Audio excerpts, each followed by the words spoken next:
미나상 곤방와 도쿄 K짱 데스. 여러분 안녕하세요. 저는 도쿄 K짱입니다. 자, 오늘 제가 가지고 온 사건은요, 제가 조사하면서 진짜 깜짝 놀랐던 사건입니다.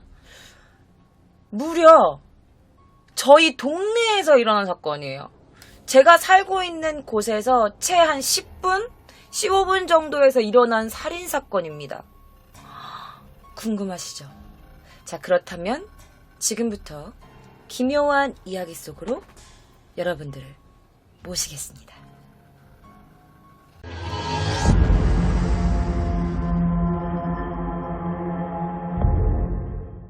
자, 도쿄 나카노쿠의 한 아파트에서 25살의 한 여성의 변사체가 발견됩니다. 그런데 그 시체가 조금 이상했어요. 바로 여성의 몸에 옷이 한 오라기도 걸쳐 있지 않았어요. 여성의 시체는 전라 상태였고요. 그리고 목에 졸린 자국이 있었습니다.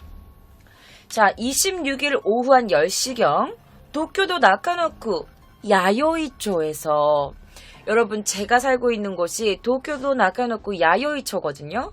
그런데 바로 근처의 아파트에서 이 살인사건이 일어난 거예요. 자, 그 아파트의 2층에 한 집에서 여성이 숨진 채 발견된 사건이었는데요. 자, 경시청 수사 일과는 살인사건으로 단정지어. 왜? 그녀의 목에 졸린 자국이 있었기 때문에. 자, 그래서 나카노 경찰서에서 수사본부를 설치합니다. 그런데 여러분, 그녀의 집이요, 밀실 상태였어요. 문도 잠겨 있었고요, 창문도 잠겨 있었어. 그러니까 실내가 다 잠겨 있었던 거야. 그래서 추측하기를 범인이 현관에서 열쇠를 잠그고 도망친 거다라고 추측하고 수사를 하기 시작했죠. 자, 현장은 신주쿠 역에서 한 서쪽으로 한 3km 정도 떨어진 주택가예요. 바로 나카노쿠 야요이초, 제가 살고 있는 곳인데요. 자, 살해당한 여성의 이름은 카가야 리사라는 여성이었어요. 그녀는 바로 현관 앞에서 쓰러져 있었는데요. 또 이상한 게 뭐냐면, 몸은 알몸이었는데 얼굴에만 타올이 이렇게 덮여져 있었어. 그리고 목에는 대략 한 1cm에서 2cm 정도에 걸쳐 압박한 흔적이 있었고, 부검결과 사인은 질식사로 판명됐습니다. 그리고 시체를 검시한 결과 그녀의 시체는 죽은 지 한 하루에서 이틀 정도가 지났다, 경과했다라고 보여졌다고 합니다. 자, 카가야 씨의 시신 발견 이틀 전인 24일 새벽, 자, 그녀의 자택 근처의 방범 카메라에 그녀가 검은색 배낭을 메고 걷고 있는 모습이 찍혀 있었어요. 그녀는 아마도 신주쿠에서 아르바이트를 마치고 나서 귀가 도중이었던 것으로 보이며, 그리고 나서 카가야 씨의 모습이 사라진 거죠. 자, 그녀의 직업은 뭐였냐면요. 이것도 조금 마음이 좀 동하는 게 뭐냐면, 그녀는 극단에 소속되어 있는 배우였어요. 그러니까 연극 배우였던 거야. 자, 그녀의 집은요, 여기 보시면 보이잖아요. 아파트 앞에 방범 카메라에 전원이 들어가 있지 않은 상태였대요. 그러니까 그녀가 아파트로 들어가서 누군가가 따라 붙었는 걸 확인할 수 있는 방법이 없는 거야. 맨션 CCTV가 꺼져 있었기 때문에. 그리고 또 때마침 그녀의 들어가는 그곳이 되게 사각지대여서 밖에 CCTV가 있어도 그녀의 아파트 맨션 들어가는 입구가 찍히지가 않은 거야. 자, 수수께끼는요, 그녀의 방범 카메라인데요. 자, 제가 그래서 그녀의 동네, 그러니까 저희 동네이기도 하며 그녀의 동네인 이곳을 제가 조금 보여드리려고 합니다. 내가 이거 보고 진짜 시겁했다는 거 아니니? 나 며칠 전에도 여기 근처 갔었거든요. 자, 보시면 제가 한 군데, 이게 가운데가 이게 세로로 긴 데고요. 하나, 둘, 셋, 넷, 다섯. 그러니까 그녀의 집으로 가는 그 동네에 CCTV가 찍힐 만한 곳을 제가 다 가져와 본 거예요. 근데 이 거리가 뭐냐면, 제가 예전에 살던 집 있죠. 예전에 살던 집에서 채 한 진짜 5분도 안 되는 그런, 5분 조금 넘는? 10분도 안 되는 그런 거리예요. 내가 다 아는 거리야, 이 거리가. 자, 그런데 이 CCTV가 되게 많이 되어 있었어. 일단 가장 가까운 지하철이 마리노치센. 나카노 신바시 여기 있는데, 나카시 신바시. 저희 집 앞에 있는 거거든요. 자, 거기서 그 역에서 그녀의 아파트까지는 대략 한 400m 정도밖에 안 됐어. 그리고 거리에 있는 그 카메라는 눈에 띄진 않았지만 역 구내에는 대략 한 6대의 CCTV가 있었대요. 그리고 그녀가 집으로 가는 도중에 빠찡코가 있었는데 이 빠찡코 두 채에 총 3대의 방범 카메라가 밖에 설치가 되어 있었대. 자, 그런데 이 카가야 씨가 검은색 배낭 그리고 그 옆에는 약간 어떤 하얀색 토트백을 들고 가는 모습이 찍혀 있었는데 그녀의 뒤를 밟고 있던 어떤 이상한 사람이나 그녀의 지인들이 그 CCTV엔 찍혀있지 않은 거야. 그래서 8월 26일 밤에 그녀가 그렇게 죽은 채로 발견된 거죠. 엄마야. 깜짝이야.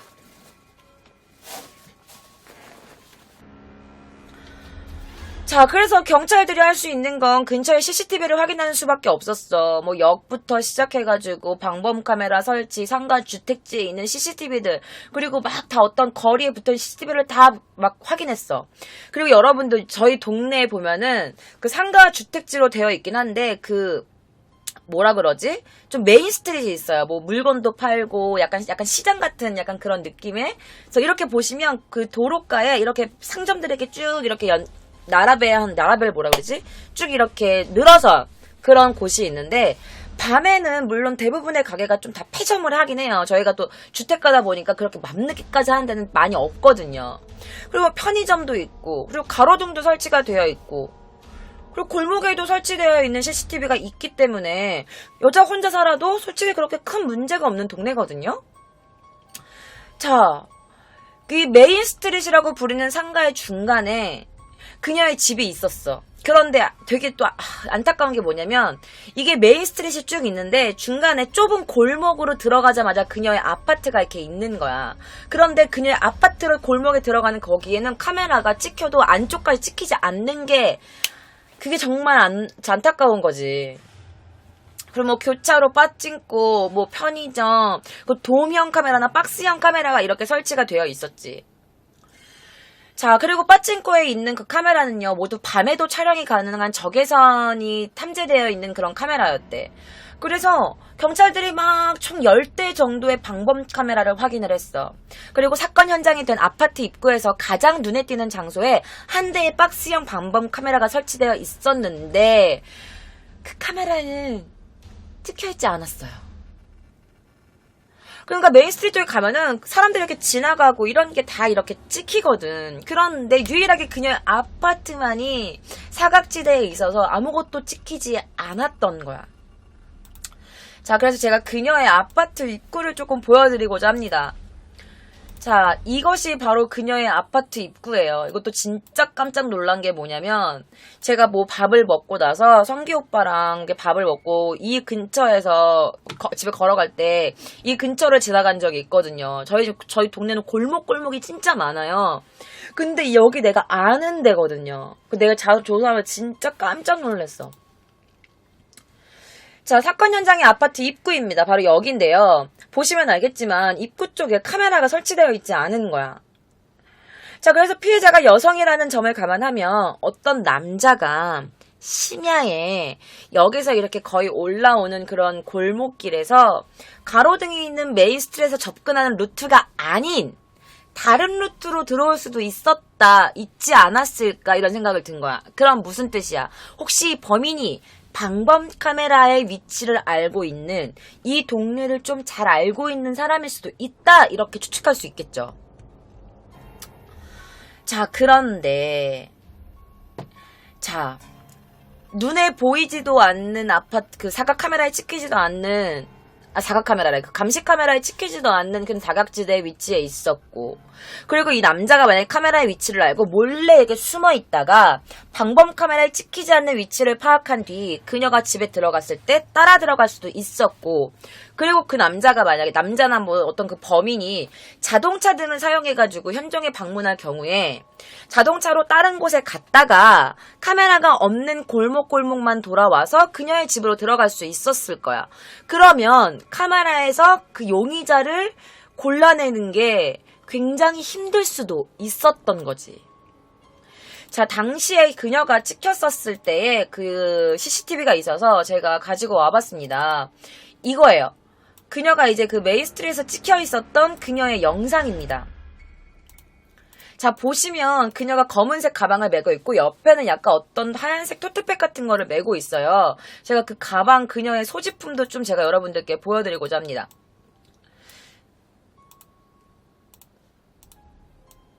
자, 이게 바로 그녀가 당시 메고 있었던 가방이다. 올드 네이비라는 그런 영어가 적혀 있었고 그림이 약간 네이비가 있었고 검은색 요런 배낭을 메고 있었다. 뭐 스카프라든지 그녀가 입고 있던 옷이라든지 약간 이런 것을 약간 좀 이렇게 보여주고 이제 보여주는 거였던 것 같아. 수사를 하면서. 자, 동청 간부에 따르면 카가야 씨가 숨진 채 발견되기 이틀 전, 그러니까 24일 새벽에 이 검은색 배낭을 짊어지고 토트백을 가지고 다니는 모습이 집 근처 방범 카메라에 찍힌 거야. 그런데 그녀의 집 안에서는 이 가방이 없어진 거야. 발견되지 않았어. 그렇다면 살인은 한 25일 정도로 이뤄진 걸로 보였다. 그리고 이 주변에 혹시나 같은 가방을 가지고 있던 사람이 없는지, 누군가가 어떤 물건을 버리는 걸 본 적이 있는 사람이 있는지, 이런 것들을 경찰들이 막 조사를 하고 있었어. 자, 그래서 의류 판매점이 아까 그 올드 네이비라는 흰색 패브릭 가방에다가 그 문자랑 하트 모양의 무늬가 이렇게 그 네이비색으로 이렇게 막 인쇄되어 있었던 그 가방을 막 그런 어디서부터 그 여자가 샀는지 알아본 거야. 그래서 의류 판매점이 판촉용으로 배포했다고 했는데 지금은 이제 판매를 하고 있지 않는 가방이다. 이렇게 나온 거지. 하지만 결과적으로 그 가방을 본 사람도 그 가방을 버리는 사람도 아무것도 지키지 않았어요. 자, 그녀의 시체에 대해서 제가 조금 말씀을 드려야 될 것 같아요. 그녀의 뒤통수에는요, 뭔가에 맞은 듯한 타박상 흔적이 있었어. 자, 그래서 누군가가 때린 것보다는 누군가 그녀를 밀쳤을 때, 이렇게 넘어졌을 때 아마 머리를 다쳤던 게 아닐까라면서 그런 가능성이 높다고 보고 있었대요. 자, 경시청은 카가야 씨가 누군가에게 습격할 때 넘어져서 바닥에다가 머리를 부딪혔다. 그리고 넘어진 상태에서 누군가가 위에서 목을 이렇게 강한 힘으로 눌러가지고 살해를 한 것이다. 그래도 그렇지. 여자하고 만약 남자가 여자 집에 들어간 거면 여자를 밀치고 여자 몸을 타가지고 그 위에서 목을 이렇게 졸린 거야. 그래서 목에 상처가 이렇게 나 있었던 거죠.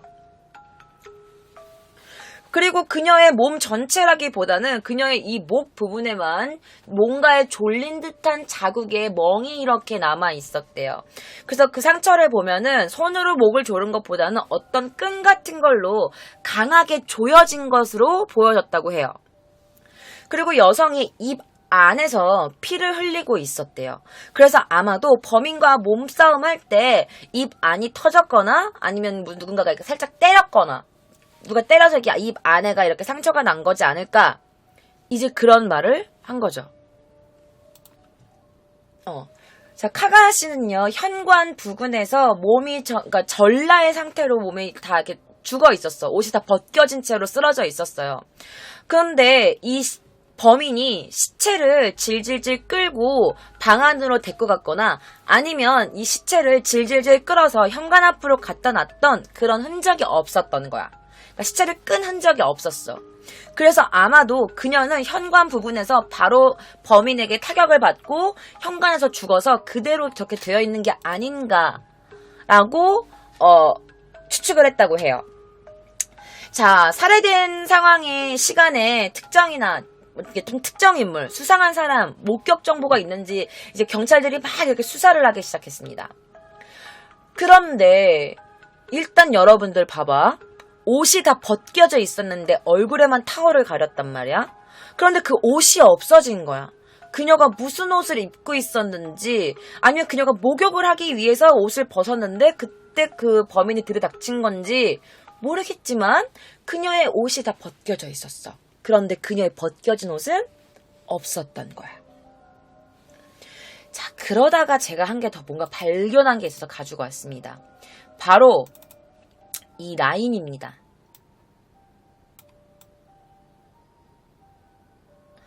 자, 소이에바 리사 때 단조비 이츠? 야, 그러고 보니까 너 생일 언제야? 리사, 너 생일 언제야? 이렇게 한 거야. 그러니까 이걸 보면은, 그러니까 브루스리랑, 그러니까 영화 배운 것 같아. 브루스리랑 오나지히 똑같은 날이야. 크 와라 이렇게 했더니 상대방이 11월 27일이야? 이렇게 된 거죠. 그래서 이런 문자 라인을 주고받은 게 있었어. 근데 보면은 시간이 12시 41분인데 읽은 표시가 되어 있단 말이야. 자, 지도의 거리상 측정에 따르면 빠찡코 앞에서 피해자의 자택 맨션까지는 대략 한 400m 정도였어. 도보로 한 5분 조금 안 걸리는 거리였어. 자, 그렇게 되면 12시 35분, 밤 12시 35분에는 아파트에 돌아왔을 가능성이 높은 거야. 그래, 우리가 옷이 벗겨져 있다고 했으니까 생각을 해보자. 귀가 직후에 목욕을 하려고 들어가려고 준비를 하고 있는 상태에서 교제 상대로부터 라인을 이렇게 주고받은 거야. 그런데 1급이라고 되어 있는 것은 그녀가 일단 핸드폰 배경 화면을 이렇게 켜놨다는 상태인 거잖아. 그치? 그러니까 원래 카카오톡도 그런데 내가 이거를 읽지 않아도 화면이 켜져 있어. 근데 내가 어떤 사람이랑 카톡을 하다가 그냥 그 화면을 그대로 띄워놓은 거야. 근데 얘가 안 꺼지고 계속 화면이 켜 있었어.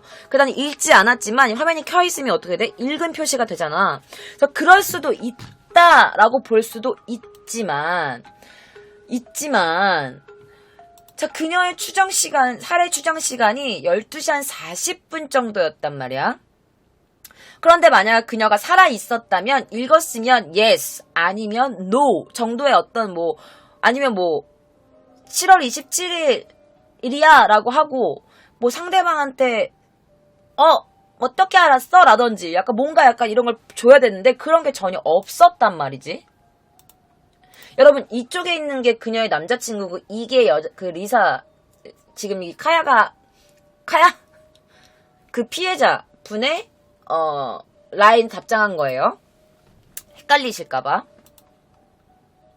자, 그리고 11월 27일 그리고 이렇게 하트를 느낌표를 2개를 딱 보냈는데 원래 우리가 약간 좀 썸 타는 사이거나 그러면 어떻게 알았어요? 라고 뭔가 약간 리액션이 있어야 되는데 없었어. 그런데 내가 아무리 목욕을 한다고 하더라도 지금 막 생일 얘기 중요한 얘기 하고 있는데 뭐라도 나 지금부터 목욕할 거니까 좀 이따 답장할게 라든지 해야 되는데 그런 것도 아무런 답장도 없었던 거야. 자, 그럼 시간은 다시 한번 깔끔하게 정리해드릴게요. 11시에 아르바이트가 끝나요. 그리고 12시 17분 정도에 상대가 라인을 보냈어요. 자, 그리고 20분 정도에 그녀가 답장을 했어요. 자, 그리고 25분 정도에 밖에서 있었나봐, 이 여자가. 그래서 누군가 만나고 있었대. 그리고 12시 30분에 빠찡코 전 방범 카메라에 찍혔어. 이건가봐, 12시 30분. 이때 찍힌 거야. 그리고 35분쯤에 집 아파트에 도착했어. 그리고 40분쯤에 그녀가 살해를 당했다고 추정하는 시간이야. 그리고 41분쯤에 그 상대방의 라인을 읽은 거야. 자, 그러면 여러분 봐봐. 일단은 그녀가 집에 들어가서 남자친구랑 이렇게 뭔가를 답장을 하려고 하고 있을 때 누군가가 그녀를 덮친 거야. 우리가 상상하는 대로라면, 우리가 좀 이렇게 예측하는 대로라면, 남자친구랑 주고받고 있었고, 그 중간에 어떤 지인들을 만나고 있었고, 그리고 이제 방범 카메라에 찍혀서 집에 들어갔어. 그런데 들어가자마자 살해를 당한 거야. 답장을 하려고 했는데 죽임을 당한 걸 수도 있는 거지. 자, 단순한 가능성만을 생각해봐요. 피해자의 뒤를 그녀의 아파트 부근에서 누군가가 쫓아갔다. 그럼 찍혀야 되는데 안 찍혔단 말이야. 그리고 그녀가 옷을 다 벗고 있었어. 자, 그럼 들어가자마자 옷을 벗고 목욕을 하려고 했다는 것도 약간 조금 이상한 거야. 그럼 누가 억지로 벗겼다는 의미가 되는 거죠. 그쵸? 자, 그런데 시간대를 보면 30분에 찍혔고 그 다음에 집에 가서 40분쯤에 여자가 죽었다고 하면 그럼 집에 들어가자마자 여자가 죽임을 당해야 되는 거야. 이렇게 비명 지를 새도 없이. 그럼 범인은 망설임 없이 준비를 했다가 그녀가 들어오는 걸 확인한 뒤에 따라 들어가가지고 바로 그녀를 죽였다라고밖에 표현할 수 없는 거지. 그쵸? 그러니까 되게 스토커일 수도 있어. 귀가를 기다렸다가 언제 들어오지? 들었다가 그녀가 들어가는 거 보고 따라 들어갔다. 이렇게 생각하는 게 조금 더 쉬울 것 같아. 그치? 자, 어쨌든 그녀의 방에서는요, 그녀의 것으로 보이는 스마트폰 2대를 찾았어. 그런데 그녀가 들고 있던 이 가방 2개, 그리고 집 열쇠, 지갑, 이런 것들이 싹 없어졌어요. 그래서 아마도 그녀의 모든 물건들을 그 범인이 가져갔을 가능성이 높다라면서 조사를 막 시작했다고 합니다. 이게 우리 동네라니 너무 끔찍해요.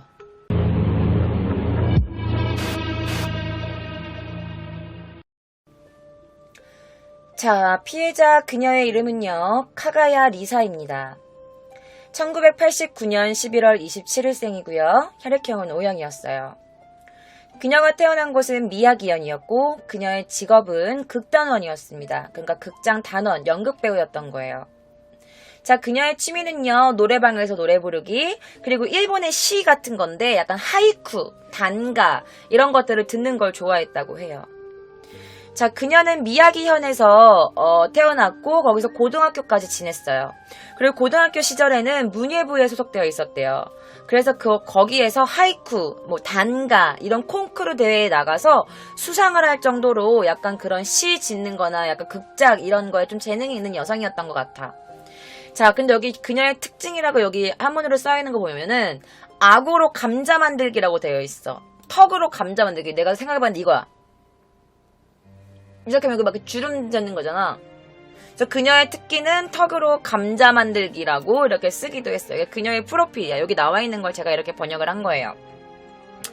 자, 그런데 되게 가슴이 아픈 게 또 뭐냐면 여러분들, 그녀가 했던 연극 작품입니다. 그게 있어서 제가 또 가지고 와봤어요. 자, 그녀가 출연했었을 때의 작품입니다. 이게 뭐냐면 일단 그녀가 소속되어 있는 극단부터 말씀드릴게요. 그녀는 풀하우스라는 극단의 소속이었어요. 그 연극 배우로 활약하던 카가야 리사는요, 이게 미진한 꿈이라는 뜻이야. 2015년 9월 10일부터 13일까지 했었던 공연이었어요. 근데 이 내용이 뭐냐면요, 이 연극의 이렇게 무대는 이제 병원 어떤 안뜰이야. 병원의 어떤 정원 같은 거야. 거기서 입원 환자들이나 가족들이 거기서 이렇게 쉴 수 있는 곳이야. 그래서 병실에서는 보이지 않았던 환자와 병원 직원 간의 이런 모습을 엿볼 수 있다. 막 이런 시놉시스였던 것 같아. 그래서 되게 불안함과 절망감과 좌절, 그러니까 입원했던 환자들, 이런 환자들이 이제 꿈꾸는 미래의 빛, 그러니까 다양한 사람들의 삶과 그리고 생명, 죽음 이런 것들을 바라보면서 웃고 울고 약간 이런 내용을 담은 연극이었대요. 자, 카가 리사 씨는 이제 유명한 배우를 꿈꾸는 아직 끼지 않는 되게 예쁜 달걀 같은 그런 여자였죠. 자, 그러던 그녀가 솔직히 여러분들, 저도 연극 전공이거든요. 그런데 연극만으로는 솔직히 힘들어요.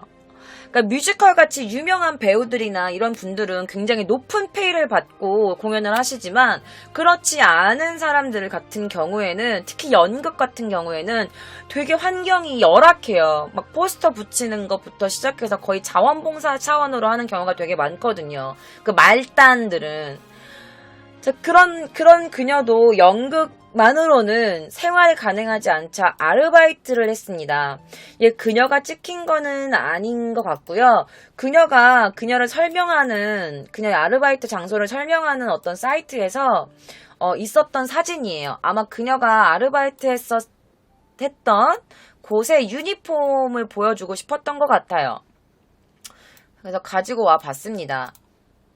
자, 카가야 씨는요, 신주쿠 술집, 그러니까 펍 이런 데서 아르바이트를 했대요. 그리고 그녀와 비슷한 처지에 있었던 한 여배우가 이런 말을 했습니다. 작은 극단에서는 월급이 나오지 않아요. 연 2회 정도의 공연에서 100장 넘는 티켓을 팔아야 되거든요. 다 팔지 못한 티켓마저 저희가 자비로 내야 돼요. 낮에는 연습이나 공연이 있기 때문에 밤에 좀 시프트 짜기 쉬운 음식점이나 술집 이런 아르바이트로 버는 수밖에 없어요. 아르바이트 힘들죠. 돈도 얼마 안 되고. 그런데 클럽이나 캬바쿠라 같은 데는 일하지 못하게 금지하는 극단이 많아요. 뭐 밤거리 여자의 그런 뭐 냄새로 얼룩지면 안 된다나?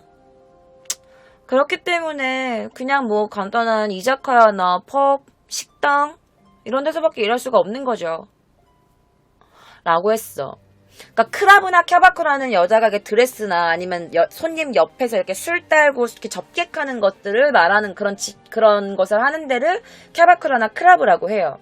그런 데서는 일하지 못하게 하는 극단이 많았대. 아마 그녀의 극단도 그랬던 것 같아요.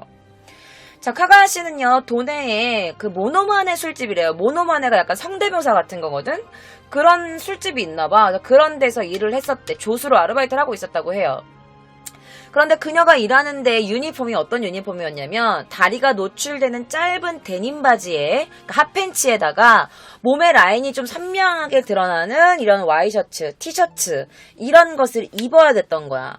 그러니까 약간 좀 섹시한 느낌을 풍기는 그런 유니폼이었던 것 같아요.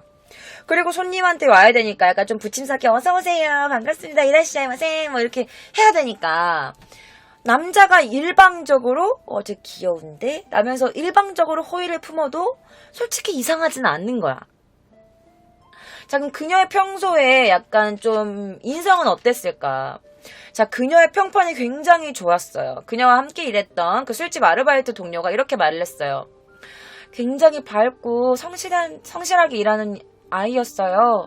그리고 지각도 한 번도 안 했고요. 결근도 한 번도 하지 않았어요.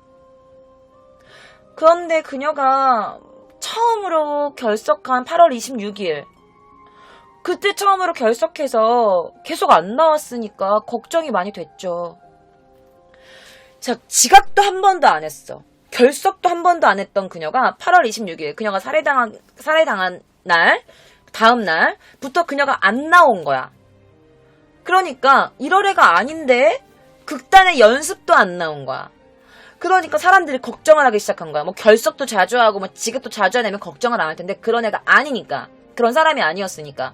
그래서 8월 26일 극단의 주최자가 전화를 한 거야. 그녀가 아르바이트 하는 데다가. 리사가 지금 이틀 연속으로 연습을 쉬고 있어서 그러는데 혹시 아르바이트 하면은 제가 좀 보러 가도 될까요? 그래서 그 가게 점장이 네 그러시죠. 근데 오늘 올려나 모르겠네요. 라고 했어. 그래서 일단 그 가게에도 갔는데 역시나 가게에도 그녀가 일을 하러 나오지 않은 거야. 그래서 어떻겠냐. 그 점장이랑 그 극단 주최자랑 같이 둘이 그녀의 아파트로 갑니다. 근데 아파트에 갔는데 딱 보니까 불이 켜져 있는 거야. 그래서 리사 이렇게 불렀던 거지. 까야가 리사니까 원래 친한 사람들은 이름 부르거든요. 그러니까 리사 이렇게 불렀는데 응답이 없는 거야. 저게 뭔가 이상하다라고 생각을 하게 되죠. 자, 역시나 그녀의 과거에는 약간 조금 수상쩍은 게 몇 가지 발견됐어요. 첫 번째, 그녀가 얼굴에 멍이 든 채로 아르바이트에 출근한 것이 주변 지인에게 증언으로 이제 그 수사를 시작한 거야. 얼굴에 멍이 들었다고요? 그럼 누구한테 맞았을까? 그래서 얼굴에 멍이 든 채 아르바이트로 출근한 거 일하는 동료가 본 거야. 그래서 28일 날 그 경찰 관계자한테 말을 하게 된 거지. 그래서 관계자에 따르면 그 카가야는 원래 술집에서 일할 때 이렇게 머리를 묶고 일을 했대. 그런데 얼굴에 멍이 들어있을 때는 이걸 감추듯이 머리를 이렇게 풀어가지고 이렇게 멍을 감추기도 하고 그런 날이 있었다는 거야. 자, 그녀의 직업은 뭐야? 여배우란 말이야. 근데 여배우의 얼굴을 누가 때린 거란 말이지? 그러면 일부러 그녀가 여배우인 걸 알고 얼굴이 상하면 안 되는데 일부러 얼굴을 때렸나? 그럼 얼굴을 때릴 수 있는 사람이 누가 있을까? 혹시 그녀의 남자친구? 그 교제했던 남자? 왜냐면 일단 내가 사귀는 사람이니까 내가 어떤 일을 하는지 내가 무슨 일을 하고 있는지 다 서로 말할 거 아니야. 그래서 교제를 했던 남잔가? 라고 이제 생각을 하게 된 거지. 자, 25일 오후 11시부터 신주가 아르바이트로 출근할 예정이었는데 그녀가 출근하지 않았어. 그래서 연락이 되지 않았어. 점장 그리고 막 연극 거기 주최자들도 얘가 안 되니까 26일 8시 저녁 8시경에 그녀의 아파트를 방문했어. 현관은 잠겨 있었지만 불은 켜 있었고 안에서 반응은 없었고 그래서 바로 경찰서에 신고를 합니다. 그래서 경찰이 출동하고 그녀의 시체를 발견하게 된 거죠. 온 다 옷이 벗겨져 있는 전라 상태의 사체를 보게 된 거야. 자, 수사가 이제 막 용의자를 좁혀가고 있었어. 그런데 중요한 게 뭐냐면 그녀와 다퉜던 남자의 존재인 거야. 7월 중순에 카가야 씨가 어떤 남자랑 다투는 목소리를 들었다면서 어떤 주민의 신고를 합니다. 그래서 나카노에 있는 그 경찰이 그녀의 집으로 출동한 적도 있었대요. 근데 카가야 씨의 방에서 남자 여자가 이렇게 싸우는 말다툼하는 같은 이런 말들이 계속되면서 아래층 주민이 신고를 하게 된 거야. 자, 그러면 우리가 이 주민의 인터뷰를 봐야겠어요? 안 봐야겠어요? 그래서 저 도쿄 K장에 가지고 왔습니다. 그 주민이 어떤 소리를 들었는지 우리 함께 들어보실게요.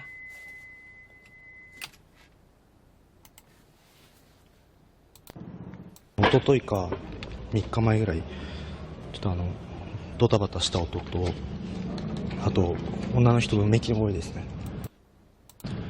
が聞こえて 자, 그저께요. 그저께 3일 전쯤에 도따봤다 약간 좀 우당탕탕 하는 소리가 들렸습니다. 그리고 우네키고에가 뭐냐면 여자의 우네키고에 약간 울부짖는 듯한 여자의 목소리가 들렸어요. 8時から12時の間ぐらいだったと思うんですけどっていうようなそれが何回も聞こえて 소름 돋는 게 뭐냐면 우와 이거 좀 소름 돋는 게 뭐냐면 저녁 한 8시에서 12시 정도였던 것 같습니다. 그 정도였다고 생각이 들어요. 그런데요, 우라는 소리가 들렸대. 몇 번이나, 이런 소리가 들렸대. 난까이모. 몇 번이나 들렸대요. 자, 아파트 1층에 사는 이 무지개 남성 28살. 이분은요, 2, 3일 전에도 허둥지둥 소리는 소리가 들렸어요. 우당탕탕한 소리가 들렸습니다. 25일 밤 8시에서 12시쯤. 약간 비틀거린 듯한 불규칙한 발소리와 함께 이 카가야 씨의 방에서 우라는 소리와 함께 난데? 왜? 이런 여성의 괴로운 듯한 목소리가 여러 번 들렸다라고 말을 해요. 그리고 이 남자가 뭐라고 또 말했냐면 지금 생각해보면 아마 우라는 이 여성이 약간 울부짖는 듯한 목소리가 목을 졸려서 쉰 듯한 목소리였던 것 같아요. 라고 말을 했어. 자, 이뿐만이 아닙니다. 대략 한 달 전부터 밤부터 새벽까지 남녀의 이런 싸움, 사랑 싸움인지 무슨 싸움인지 모르겠지만 이런 소리에 그릇이 깨지는 소리가 났던 적도 있었고 여자가 막 울면서 뭐 가래! 하면서 이제 가! 너 집 가버려! 막 이러면서 이런 막 여자가 막 소리 지르는 절규하는 목소리가 들려서 경찰서에 또 신고한 적도 있었다고 해요. 자, 당시의 남자의 모습을 봤을 때 한 40대 정도로 보였다고 합니다. 그때 그 남성은 완전 술 취해가지고 막 이렇게 베러베러 이런 상태였대. 그 남자가 여자가 돌아가! 가버려! 막 이랬더니 이 남자가 나 가도 되는데 나 네 엄마한테 다 말해버린다. 라면서 그녀에게 굉장히 횡포 막 협박하는 듯한 모습도 보였다고 해요. 그래서 그때 주민의 신고를 받고 경찰이 막 달려와서 그의 직업을 물었을 때도 그는 이미 혀가 잘 돌아가지도 않은 상태에서 저요?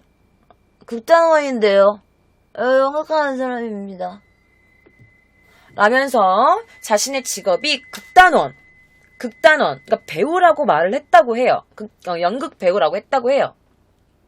그래서 경찰관이 술 취한 남자를 돌아가세요 라면서 이렇게 잘 설득하려고 했는데 카가야 씨와 같이 있던 그 의문의 남성은요 몇 시간 동안이나 경찰과 싸우고 막 그녀한테 횡포하고 막 이랬다고 합니다.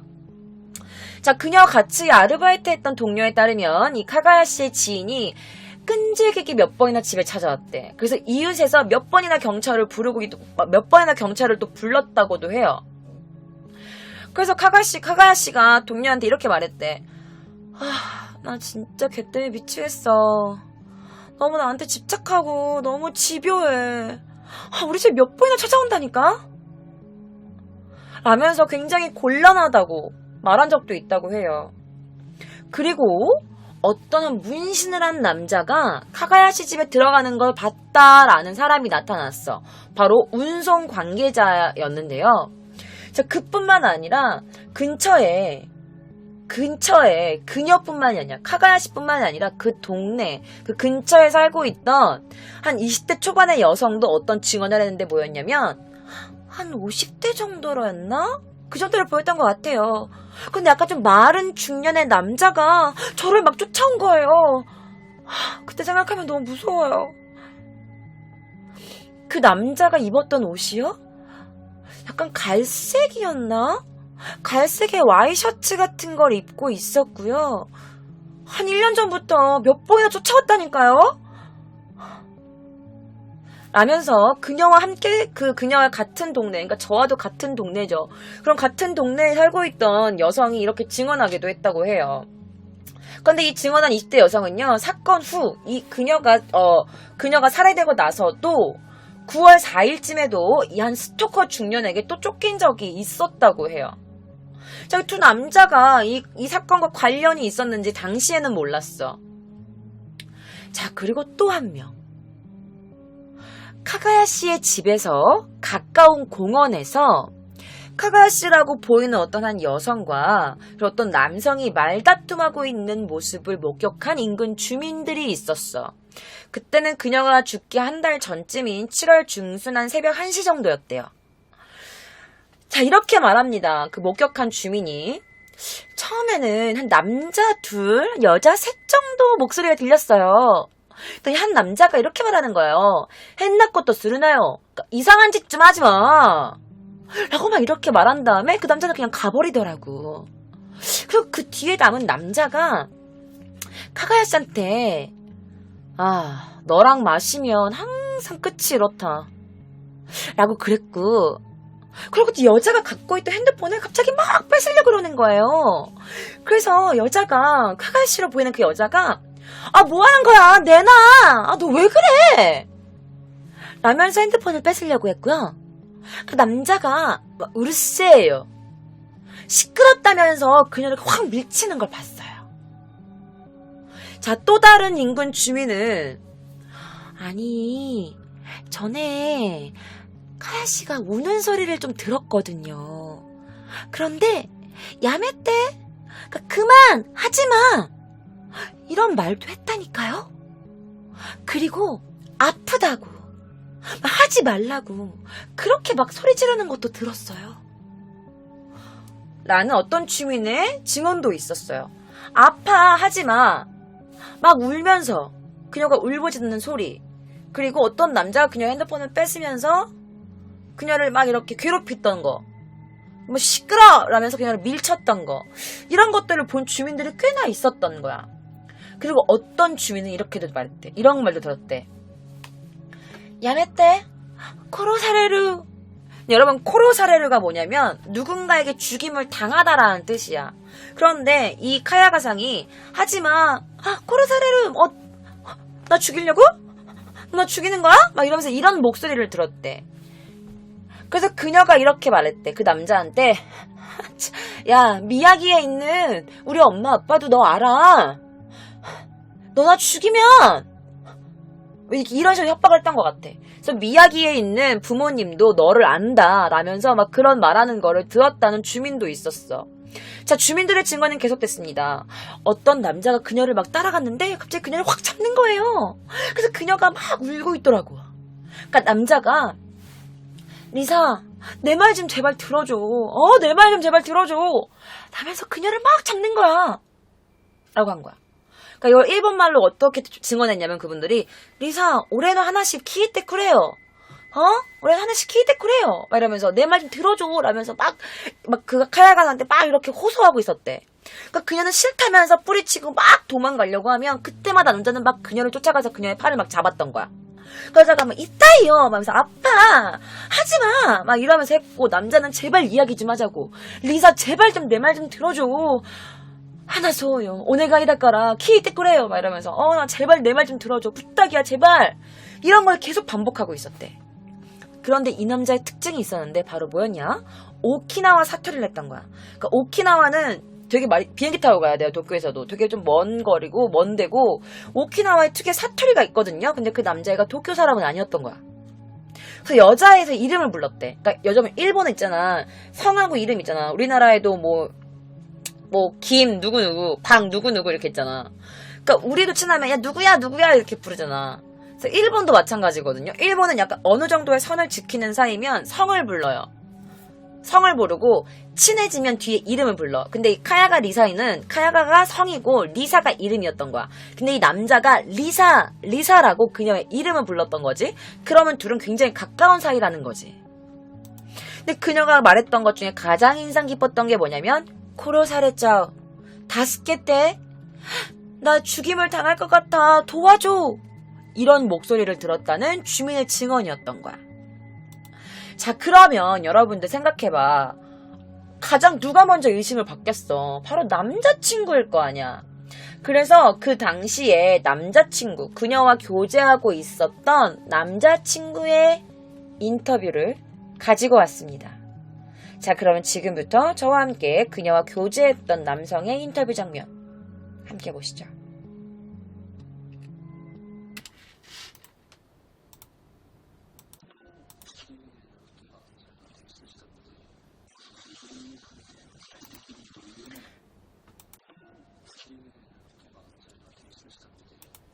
자, 자기도 DNA 있죠. DNA 이런 거를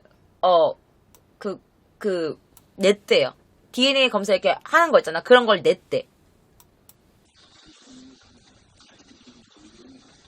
그래서 이 사람이 뭐라고 한 거야? DNA 감정은 구체적으로 어떻게 하는 건가요? 라고 하니까 이 남자가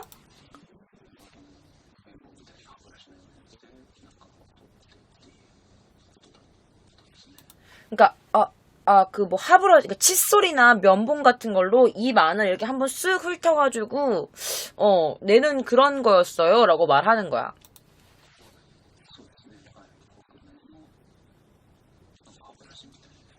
그러니까 이 리포터가, 그럼, 여기, 안쪽을 이렇게 핥은 그런 거예요. 했더니, 네, 면봉 같은 걸로, 칫솔 같은 걸로 이렇게 입 안을 한번 이렇게 쓱 하는 그런 검사였어요. 라고 하는 거지. 그러니까 그러면 그 DNA 결과는 어느 정도 걸렸나요? 라고 물어봤어. 그러니까 그녀와 교제했던 남자가 뭐 하루 정도 했다 그렇게 말할 수는 없는데요.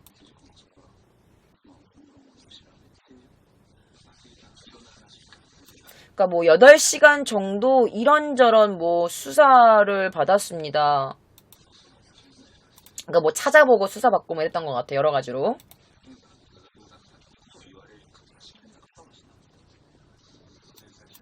그러니까 이 리포터가 물어본 거야. 그러면 그 DNA 검사 결과가 어떻게 됐나? 라고 약간 그런 결과 같은 걸 들었나요? 했더니 그런 거는 듣지 않았어요. 그런 검사 결과는 안 들었던 것 같아요. 라고 말하는 거지. 이거 되게 중요해.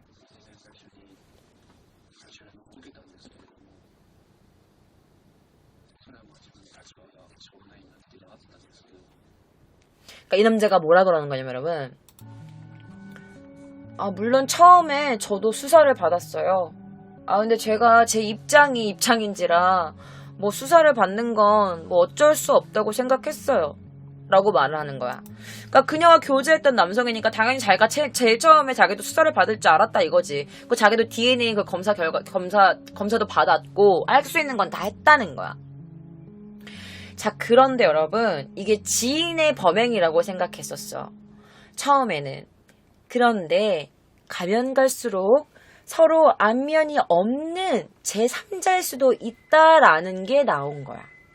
왜냐면 그녀의 아파트에서 그녀가 전라 상태로 쓰러져 있었다고 했잖아. 근데 그녀의 손톱에 남자의 DNA로 보이는 것이 검출된 거야. 피부 조직이.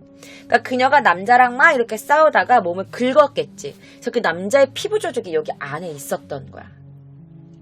그런데 여기서부터 약간 좀 끔찍한 거 나옵니다. 수사 관계자가 고개를 갸웃거리면서 현장의 상황을 말했어요.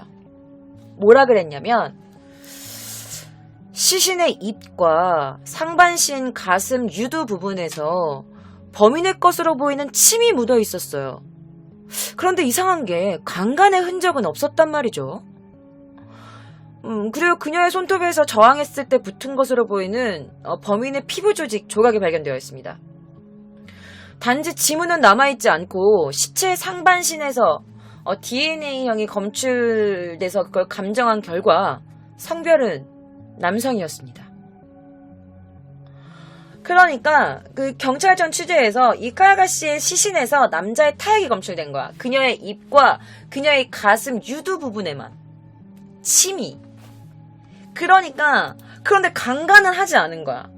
그러니까 겁탈은 않은 거야. 그러니까 여기만 가슴 부분이랑 입만 이렇게 핥고 나간 거야. 아, 겁나 끔찍하지 않냐? 아, 변태 새끼야, 진짜. 아, 죄송해요. 욱해서. 그래서 일단은 그녀의 주변 지인들의 남자든 여자들 다 이렇게 DNA 검사를 했는데 다 일치하지가 않는 거야. 그녀의 몸에 묻은 침이랑 아니면 그 손톱 조직과 아무런 그런 게 일치하지 않는 거야. 그래서 장초에 그 남자 교제했던 남성부터 시작해서 여러 지인으로부터 여러 이야기를 듣고 다 검사할 수 있는 사람 다 검사했는데 아무도 그 DNA와 일치하지 않았어. 그렇기 때문에 아마도 지나가는 손님, 그러니까 지나가는 어떤 그냥 사이코, 괴한의 가능성을 염두에 두기 시작한 거죠. 그래서 사건이 있고 일주일이 지났는데 범인상은 구체화하지도 못했어. 그리고 주변에 목격이나 이런 건 있었지만 그 사람들도 다 일치하지 않았어, DNA가. 그래가지고 다시 처음부터 시작하는 작업을 할 수밖에 없는 상태였던 거야. 자, 그리고 이제 10일이 지났어요. 당초 친밀한 인간관계에 대해서 의혹이 제기됐지만 지나가는 범행일 그 괴한일 수도 있고 그러니까 이런 게 다 잡히지가 않는 거. 어떤 증거도 뚜렷한 증거가 나오지도 않고 뭐 증거가 나와도 매치되는 사람도 없고 CCTV에 이상한 사람이 찍힌 것도 없고 그래서 그 히가노 클리닉 그 도쿄에 있는 한 병원의 정신과 의사인 히가노 하루소시가 그 의사가 뭐라 그랬냐면 안면이 없는 남자가 충동적으로 덮쳤을 가능성이 높습니다. 그러니까 성적 이상자 예를 들면 타카스시, 그러니까 오사카부에서 일어났던 어떤 그 중학생 사체 유기한 어떤 그 사건이 있었는데 아마 성적으로 문제가 있는 그 성적 이상자가 그 타카스시에서 일어났었던 그 중학생 사체 유기 사건에 대해서 영향을 받아서 평소 참고 있었던 뭔가 욕구 이런 것들을 갑자기 폭발시켜버린 걸 수도 있습니다. 라고 분석을 했대요. 그리고 시신을 발견했을 당시에 왜 목욕을 했다고 생각을 했냐면 욕실에 욕조에 물이 고여 있었대요. 그렇기 때문에 카가시가 목욕의 전 혹은 후에 습격을 당했다고 생각한 거야. 하지만 이 히가노 원장님이 뭐라 그랬냐면 제 생각으로는 그 범인이 살해 후에 성적 흥분을 얻기 위해서 그녀의 옷을 벗기고 그리고 그녀의 몸을 핥는 등의 행위를 한 것으로 생각됩니다. 라고 말합니다. 그런데 봤을 때 억지로 벗겨진 흔적이 없었어. 몸에 침은 남아 있었어. 그런데 또 강간당한 흔적은 또 없는 거야. 그리고 사람들이 왜 처음에 안면이 있는 사람이라고 생각했냐면 원래 알고 있는 사람들이 누군가를 죽였을 때 약간 어떤 죄책감 때문에 얼굴이나 시신의 얼굴에 뭔가를 덮는 듯한 이런 행동을 많이 한대. 그러니까 되게 막 애매한 거야. 아는 사람이야? 모르는 사람이야? 뭐야? 그래서 이렇게 된 거야. 그래서 미디어는 계속 목욕 전에 살해됐냐 목욕 후에 살해됐냐 막 이런 것들이 보도가 막 이루어지고 있었을 때야. 그런데 여러분 봐봐. 그래, 그녀가 만약에 목욕 전에 살해를 당한 거라면 욕조에 들어가려고 옷을 벗었던 걸 수도 있어. 하지만 알몸이 된 이유는 우리가 생각해도 약간 범인이 벗긴 거지 않을까라는 생각이 드는 거야. 왜냐면 피해자의 옷은 모두 벗겨 있었어. 그리고 빨래 바구니에는 그녀의 어떤 속옷이나 이런 옷들이 들어있었대. 그리고 욕조에는 물이 차 있었어. 자, 상황만 보면 목욕 전후의 상태로도 볼 수는 있는데 야 솔직히 생각해봐. 빨래 바구니에 그날 벗은 속옷 혹은 그날 입을 속옷만 있는 건 아니잖아. 전에 내가 뭐 벗었던 옷일 수도 있고 그렇잖아, 그치? 그러니까 굳이 그날 벗은 속옷이 아닐 수도 있다. 그 전에 벗었던 건 알 수도 있다. 그리고 빨래 바구니에는 어느 정도의 옷이 그냥 들어가 있는 상태니까 그날 벗었다고 치장할 수가 없다. 그 속옷이. 그러니까 사실은 그날 그녀가 입고 있었던 속옷은 아마 범인이 가져갔을 수도 있는 거 아니냐라는 말이 나온 거지. 그런 거지. 그리고 아래층 주민이 들었던 피해자의 라는 목소리, 신음소리. 하지마 야매떼 말하는 게 약간 좀 괴로워하는 그런 목소리. 그러니까 물을 넣는 소리나 샤워하는 소리 등이 이런 생활소음은 밑에 층에서도 충분히 들을 수 있는 정도의 소리였던 것 같아. 그치? 자, 그러면 이 범인의 목적은 뭘까? 물건을 훔쳐가는 걸까? 아니면 강간하기 위해서? 그런데 사실 그녀는요, 집에 야증, 그러니까 보증금, 아니 월세를 2달 정도 체납할 정도로 그녀는 가난했어. 궁핍했단 말이야, 생활이. 그런 그녀에게 비싼 물건이 있다고는 생각하기 힘든 거야. 거기다가 결론적으로 그 남자가 범인이 물건을 훔쳐간 게 그녀의 그냥 배낭, 토드백, 지갑, 열쇠 이 정도인 거야. 그러니까 물건을 훔치기 위해서 들어갔다고 하기에는 또 그래. 그럼 강간을 하기 위해서? 그런데 그녀의 입이나 가슴에는 침이 묻어 있었지만 강간한 흔적은 보이지 않았어. 그럼 대체 왜 들어간 걸까? 그리고 더 변태스러운 게 뭔지 알아요, 여러분? 그녀의 없어진 물건이 또 있었어. 일단 그녀의 옷이 없어져 있었다고 했어. 그리고 시트, 담요야. 그냥 이불이 없어진 거야. 야, 그런데 담요나 이불 같은 경우에는 그게 굉장히 무겁잖아. 그냥 사람을 죽여놓고 빨리 도망가야 되는데 그렇게 큰 막 담요, 이불 같은 거를 막 이렇게 가방이랑 이런 걸 다 들고 가다는 게 이상하지 않아요? 그래, 뭐 옷을 훔쳐갔다. 그러면은 그녀가 입고 있던 옷을 훔쳐갔다. 그 남자가 나갈 때 혹시 의심받지 않기 위해서 여장을 해가지고 그녀의 옷을 입고 나갔다. 그렇게 우리가 뭐 그래 억지로 이렇게 치부할 수 있다고 치자. 그런데 이불 깔개만이면 모르겠는데 이불 덮는 그 담요까지 가져갔단 말이야. 굉장히 크고 무거운 거란 말이지.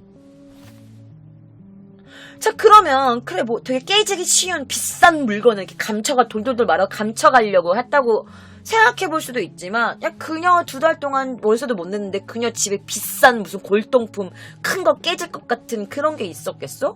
그러니까 여러분, 이게 이상한 거야. 내가 생각을 해봤다? 왜 얘는 담요랑 이불을 가져갔을까? 생각을 해봤는데 여러분, 저의 개인적인 생각이에요.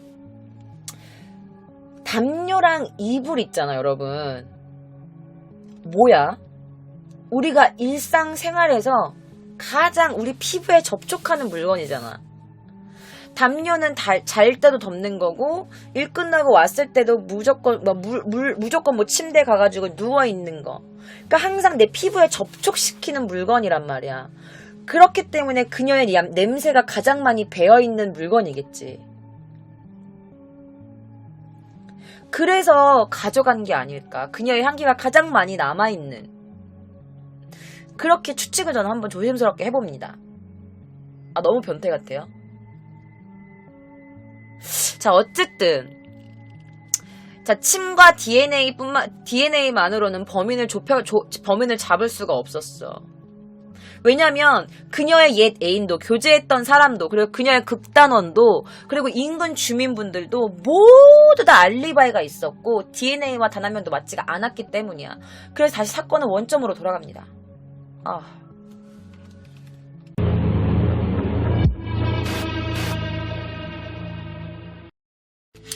자, 그런데요, 여러분. 대박인 게 뭔지 알아요?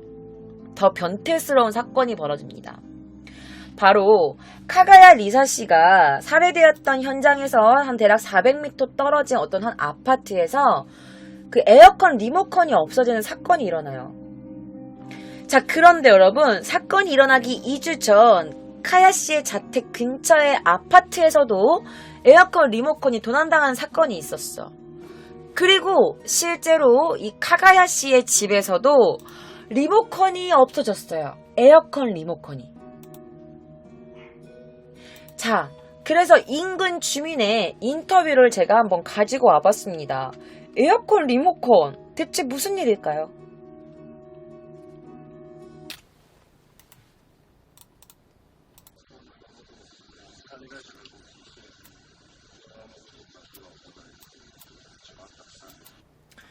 자, 뭐냐면 이 남성이 하는 말이 이 맨션에 살고 있던 남성이었던 것 같아요.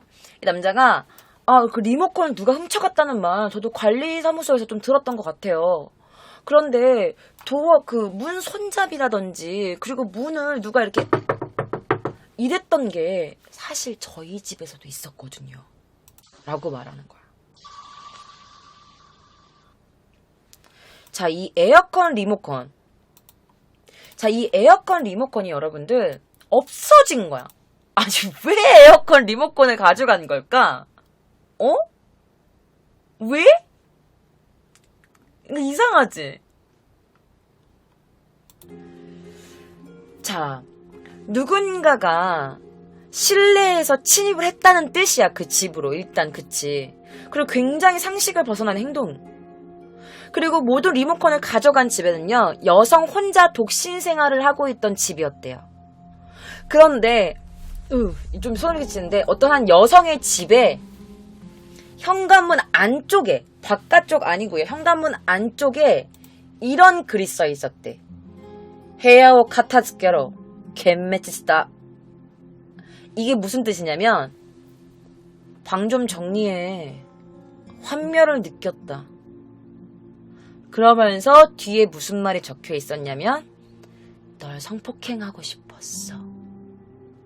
라는 내용의 말이 쓰여 있었대. 현관문 안쪽에. 그러니까 방 좀 정리해. 너한테 환멸을 느낀다. 널 성폭행하고 싶었어.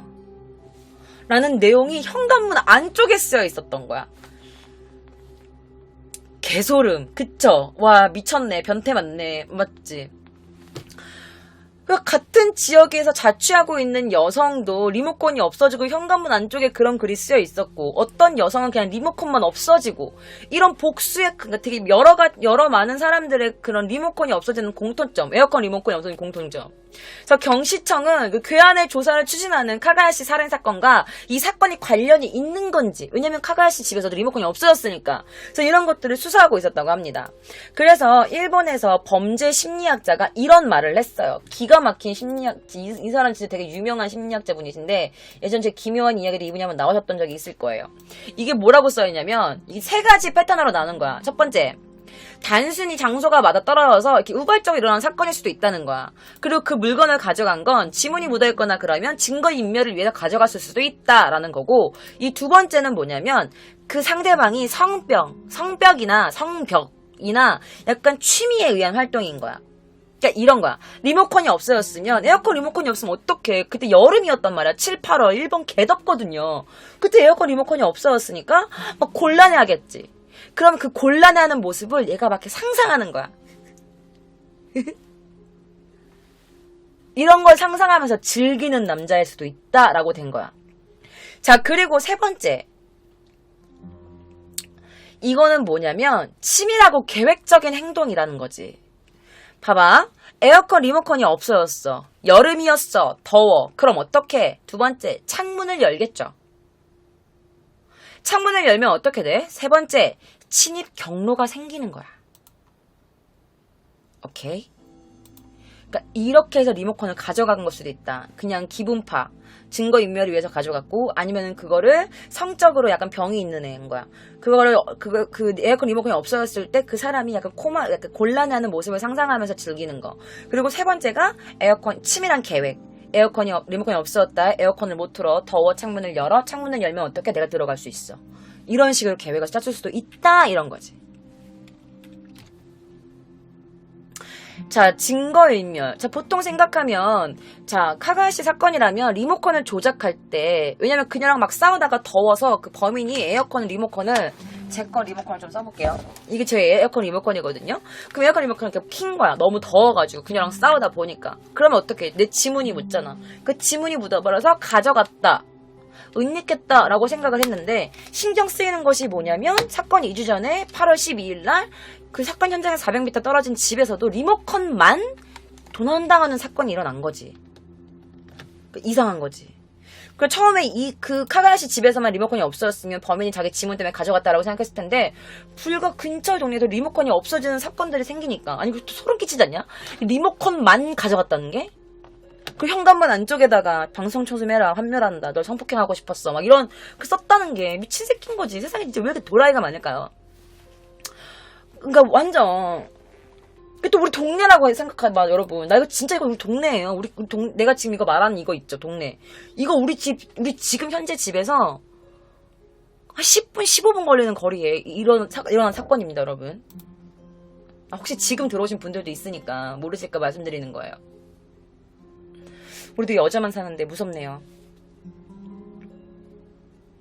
자 어쨌든 자 동일범이라고 하면은 사실은 집에 들어갔고 뭐 했으면은 이 에어컨 리모컨에서만 지문이 묻었다기 보기는 어렵잖아 그치?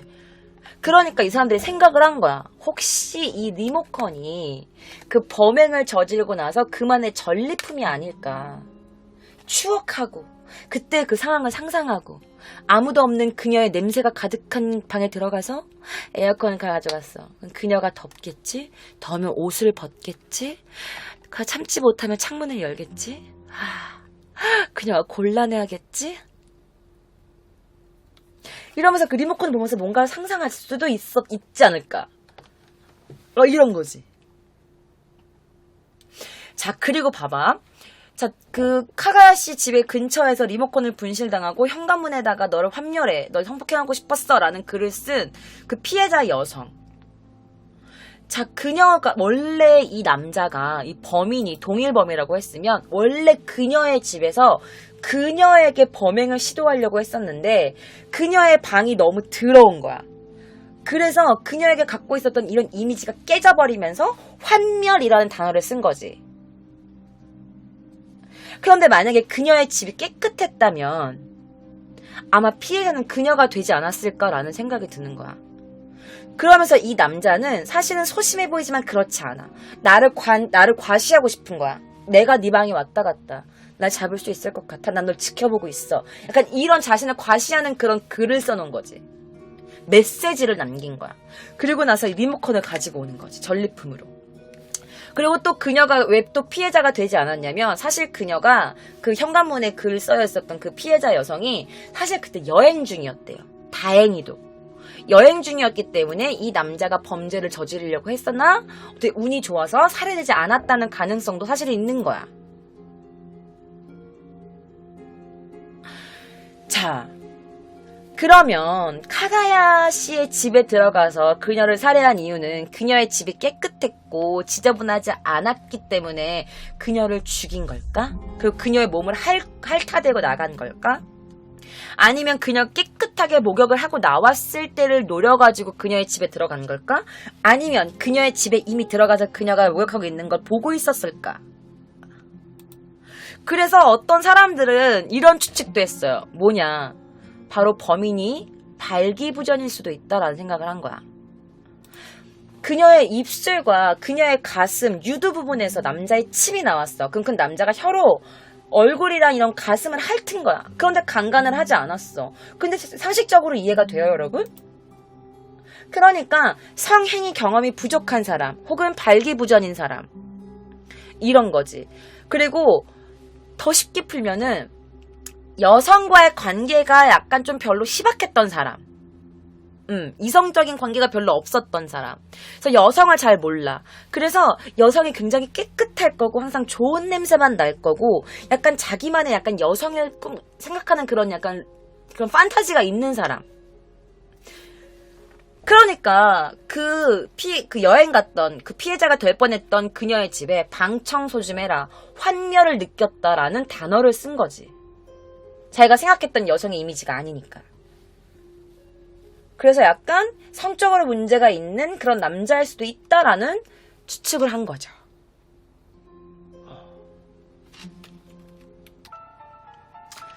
자, 그러다가 드디어 여러분들 범인이 잡혔습니다. 와우. 2016년 3월 11일 자정에 후쿠시마 현의 그의 친가, 그의 본가에서 그를 체포합니다. 자, 그의 이름은요, 토쿠라 타카히로라는 남성이었어요. 당시 나이 37살이었대요. 자, 도쿄 나카노쿠 아파트에서 극단연이었던 그 카가야 리사 씨가 살해된 사건으로 경시청은 당시 범행 현장이 된 카가야 씨 집 근처에 살고 있던 이 토쿠라를 체포한 겁니다. 자, 토쿠라 타카로라는 남성은요, 후쿠시마 현에서 구속됐어요. 자, 그녀가 카가야시가 죽었던 사인이 목에 끈 같은 걸로 졸렸어. 그리고 약간 1cm, 2cm 얇은 흔적들이 남아 있었단 말이야. 그 손톱에 저항할 때 뭐가 있었지? 남자의 피부 조직, 범인의 피부 조직으로 보이는 게 붙어 있었다고 했어. 그런데 그 DNA가 얘 거랑 똑같은 거예요, 여러분들. 자, 처음에 그가 잡혔을 때는 뭐라 그랬냐면, 저는 그 여자 몰라요. 나 모른다니까요? 라면서 그녀를 전혀 모른다라고 부정을 하다가 나중에는 그 DNA가 뭐 어떻게 다 됐을 거 아니야. 그래서 나중에는 네, 제가 죽였어요. 네, 내가 죽인 게 틀림없습니다. 라면서 자신의 혐의를 진술하기 시작했습니다. 자, 그리고 나서 그가 체포된 뒤에 13일부터 그가 혐의를 인정하기 시작하면서 그가 이렇게 말을 했다고 합니다. 제가 책임질게요. 제가 죽인 거 맞습니다. 맞아요. 그러면서 갑자기 혐의를 또 막 인정하기 시작하는 거야. 그런데 그가 조사받을 때 그의 모습을 MBS에 따르면, 자, 토쿠라 용의자는요, 말수가 되게 적었대. 그런데 또 반대로 되게 담담하게 자기가 죽였다고, 되게 조사에 또 이렇게 응하기도 하고 했다고 해요. 그러니까 얘가 되게 담담하게 했대. 막, 네, 죄송해요. 제가 그런 게 아니에요. 제가 그런 게 아니고요. 네, 제가 그랬습니다. 이런 게 아니라, 네, 제가 죽였습니다. 네, 제가 책임지겠습니다. 이러면서. 자, 카가야리 사상의 살인 사건에 범인이 체포됐다는 소식에 이 동네 주민들이 이렇게 말했다고 합니다. 자, 69세의 한 할머니는요, 체포 소식을 듣고 너무 좋다고 생각했어요. 해결까지 시간이 조금 걸리긴 걸렸는데, 그래도 안심이 되네요. 그 또 다른 여성분은, 저 범인이 잡히지 않아가지고 계속 찝찝했거든요. 근데 정말 제 안심이에요. 솔직히 우리 가족도 경찰이 막 DNA 채취해가고 막 그랬는데 그래도 이렇게 결국에 사건이 해결돼서 참 좋네요. 그리고 근처에 살고 있던 38살의 한 음식점 직원의 남성은요. 맞아요. 그때 경찰이 DNA를 그렇게 꾸준히 모으고 다녔거든요. 그때는 기분이 좀 그랬는데 그래도 이렇게 체포를 했네. 뭐 다행이라고 생각합니다. 라면서 주민들은 입을 모아서 정말 다행이다. 정말 길고 긴 싸움이었지만 결국 범인이 체포돼서 너무 안심이다. 라고 말을 했다고 합니다. 자, 이 사진은 토쿠라가 고등학교 때의 사진입니다. 자, 토쿠라는요, 후쿠시마현 야부키 마을 출신으로 할아버지 때부터 회계사무소를 운영하는 돈 좀 있는 가정에서 태어납니다. 꽤나 부유한 집안에서 태어나요. 자, 토쿠라는요, 후쿠시마현에서 태어나서 중학교 시절에는 검도부에 소속도 돼 있었고, 그리고 지역 공업고등학교를 입학해서 졸업을 한 뒤에 도쿄로 상경을 합니다. 자, 제가 지금부터 범인의 모습을 조금 보여드릴 거예요. 일반 그가 이제 생활했을 때, 지인들과 만났을 때의 모습을 지금부터 보여드리도록 하겠습니다. 자, 이 사진은요, 바로 그가 지인들과 뭐 어울려서 놀고 술 먹고 했던 사진이야. 그러니까 얼굴을 보면 솔직히 마스크 나쁘지 않아. 그치? 자, 그는요, 도쿄에서 올라온 뒤에 공인회계사나 세무사 자격증을 따기 위해서 공부를 하려고 나왔다고는 했는데 사실은 자격 취득은 하지 않았어. 못한 건지 안 한 건지는 모르겠어. 그러니까 할아버지 때부터 계속 우리 집이 회계사니까 자기도 공인회계사나 약간 세무사 이런 자격증을 따야 되는데 따지 않았대.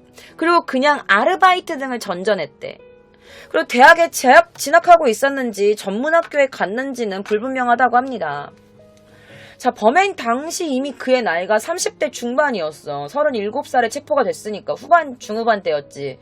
그러니까 자격증 취득을 위해서 굉장히 열심히 살았다라고는 말하지 못하겠어요. 자, 그는 도내에 있는 노래방, 그리고 쓰레기 수거, 이런 아르바이트 등을 해가지고 생활비를 벌고 있었대요. 그리고 2013년에 도쿄 신주쿠에 있는 회사에 취직을 하게 됩니다. 자, 그가 취직한 회사에서 그의 담당은 영업이었어요. 자, 토쿠라 용의자의 전 직장 동료는요, 이렇게 말했어요. 2013년부터 한 2015년까지 아마 이랬죠. 봄까지 이랬나? 2015년 봄까지? 성격이요? 성실했어요. 근데 약간 뭐랄까, 부침성이 없다고나 할까? 그러니까 친근한 분위기가 없었기 때문에 사실 영업 성적은 별로 좋지 않았어요. 그러니까 영업 실적이 안 좋으니까 상사한테 좀 혼나기도 했죠. 그 상사한테 혼나면 좀 뭐랄까, 굉장히 심하게 동요해야 한다고 해야 되나? 약간 조금 그런 느낌도 있었던 것 같아요. 그렇다고 뭐 평소에 불평을 말하거나 누구 욕을 하거나 그런 적은 없었어요. 그런데 영업 실적이 너무 안 좋다 보니까 좀 고민이 있었던 것 같아요. 뭐 심야까지 손님 접객하는 연습을 하는 모습도 본 적이 있던 것 같거든요. 라고 지인이 말했어. 자, 차분한 성격이었고 남 욕하지도 않았고 불평불만을 막 말하는 스타일도 아니었대. 그리고 뭐 밤에 혼자 남아서 막 접객 연습, 영업 연습까지 하는 거 보면은 그의 성격이 그렇게 나쁘지는 않았던 것 같아. 조용하고 약간 좀 내성적인 성격이었던 것 같죠? 그래서 또 우리가 그의 지인의 인터뷰를 보지 않으면 안 되지 않겠습니까? 그래서 제가 이 남자의 지인이 말하는 이 사람은 어땠는지에 관련된 내용을 좀 가지고 왔습니다. 지금부터 저와 그의 인터뷰 장면 함께 보시죠.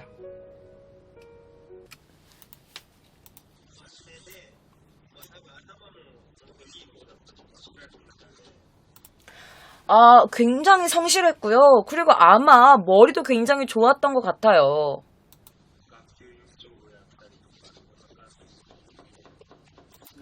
학교에서도 아마 뭐 학급 위원 이런 것도 했던 거 보면 머리가 좋았던 것 같아요.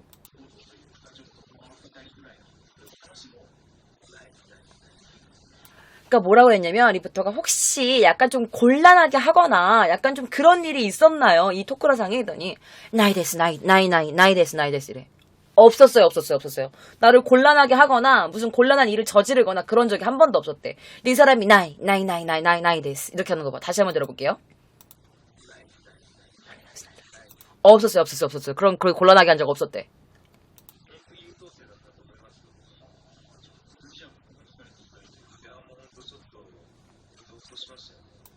그러니까 이렇게 좋은 사람이라고 생각했는데 이 사건을 들은 다음에 느낌이 어땠나요? 그랬더니 조또 심했어요. 약간 오싹했어요. 소름 돋았어요. 라고 말을 하는 거예요.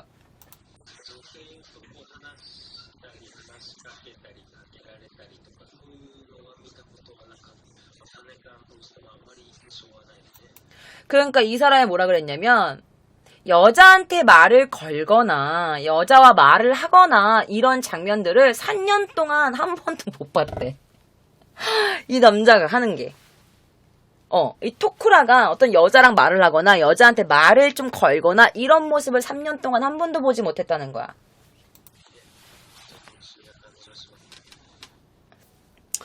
그러니까 약간 후식이 됐어요네 라고 하는 건 약간 좀 뭔가 불가사의하다, 약간 좀 뭔가 이상하죠 라는 뜻인 거야.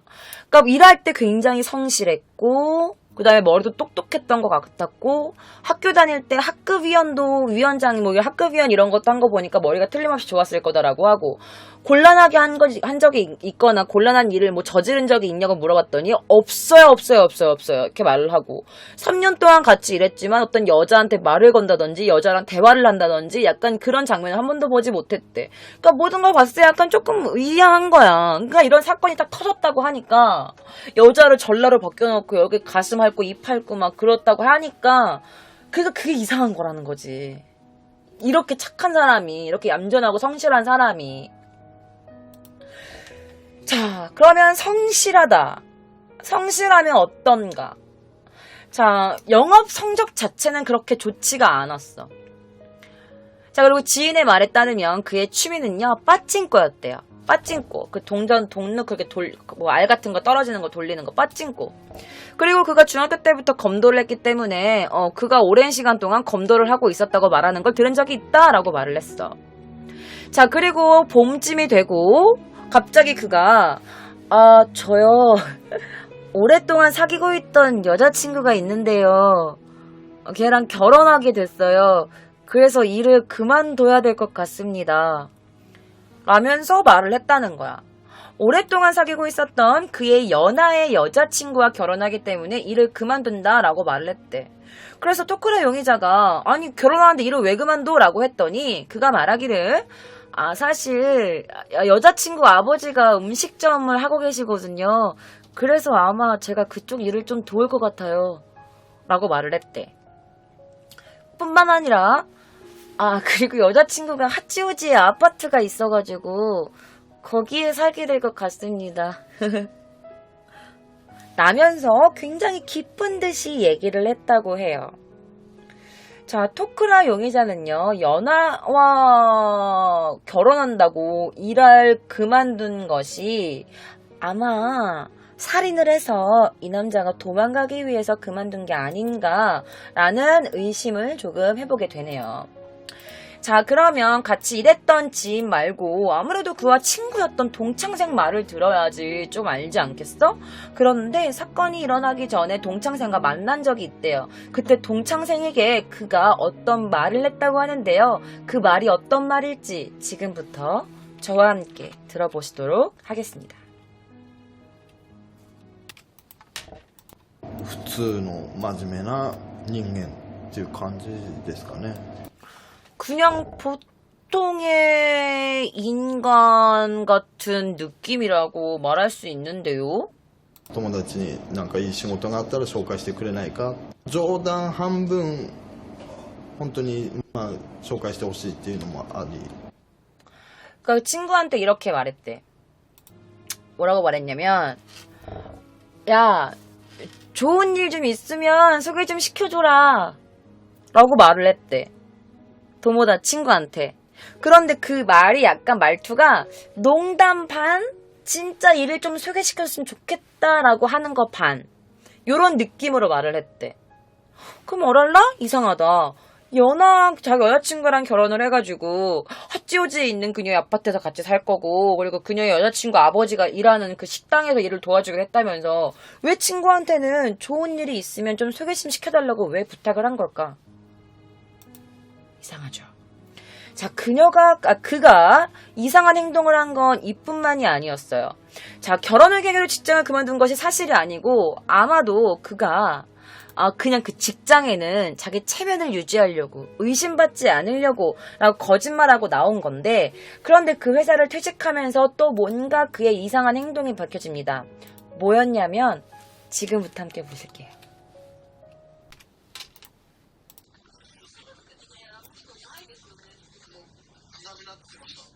그러니까 뭐냐면 페이스북 계정이 갑자기 사라진 거야. 그래서 페이스북 계정이 갑자기 사라졌네요 라고 했더니 그의 지인이 하는 말이 나쿠나리마시다. 네, 없어졌어요 라고 말합니다. 그래서 그녀가 물어봅니다. 기자가 지운 걸까요? 그렇게 물어봤더니 이 남자가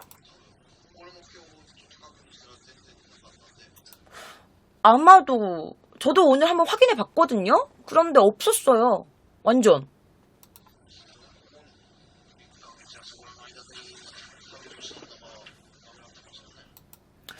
아마도 요 한 달 정도 전에 계정을 삭제한 게 아닐까라는 생각이 드네요 라고 말을 하는 겁니다. 네. 삭제한 건지 없어졌네요 라고 말을 해. 그러니까 그가 갖고 있던 페이스북을 계정을 삭제했어요. 자신의 존재가 어느 공간에 남아있는 게 불안해서 삭제한 건지 뭔지는 모르겠지만 아마도 제가 말하는 말이 맞지 않을까 싶습니다. 자, 제가 지금부터 보여드릴 거는요, 그의 집이에요. 그가 도쿄에 있다가 그의 본가로 내려갔어요. 그의 집을 내가 戸倉容疑者の実家の捜索を行い、スマートフォンやタブ 조용히 해. 자, 이것이 바로 그의 집입니다. 그의 본가예요. 자, 나카노 경찰서 수사본부에 따르면 토쿠라 용의자는 2015년 6월 결혼을 이유로 회사를 그만둬요. 그리고 그 집을 떠나서 8월에 아파트에서 방을 떠납니다. 8월에.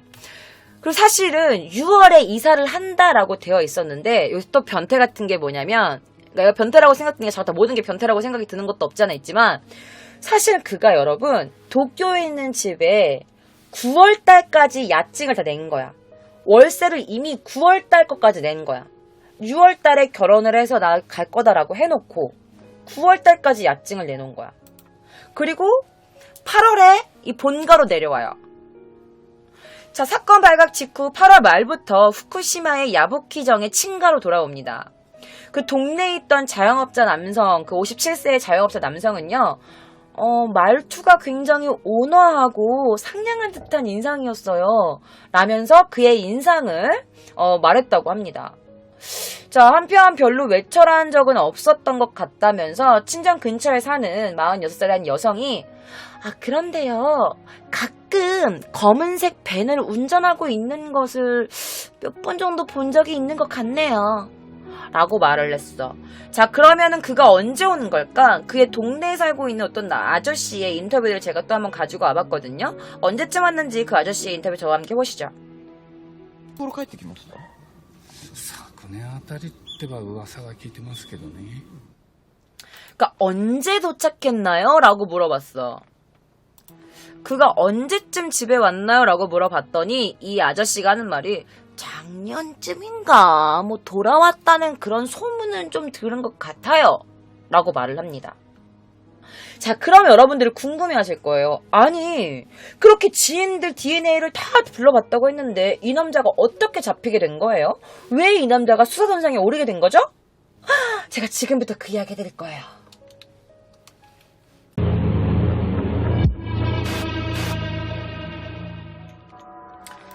자, 사실은요, 여러분, 아까 전에도 말씀드렸지만 그 카가야상의 손톱이랑 그 몸에는 그 범인으로 보이는 것에 DNA가 있었어, 그쵸? 그래서 경시청은요, 여러분 놀라지 마세요. 경찰들이 근방에 있는 2,000명의 사람의 DNA를 검사했어. 2,000명. 결코 쉬운 일이 아니에요, 여러분.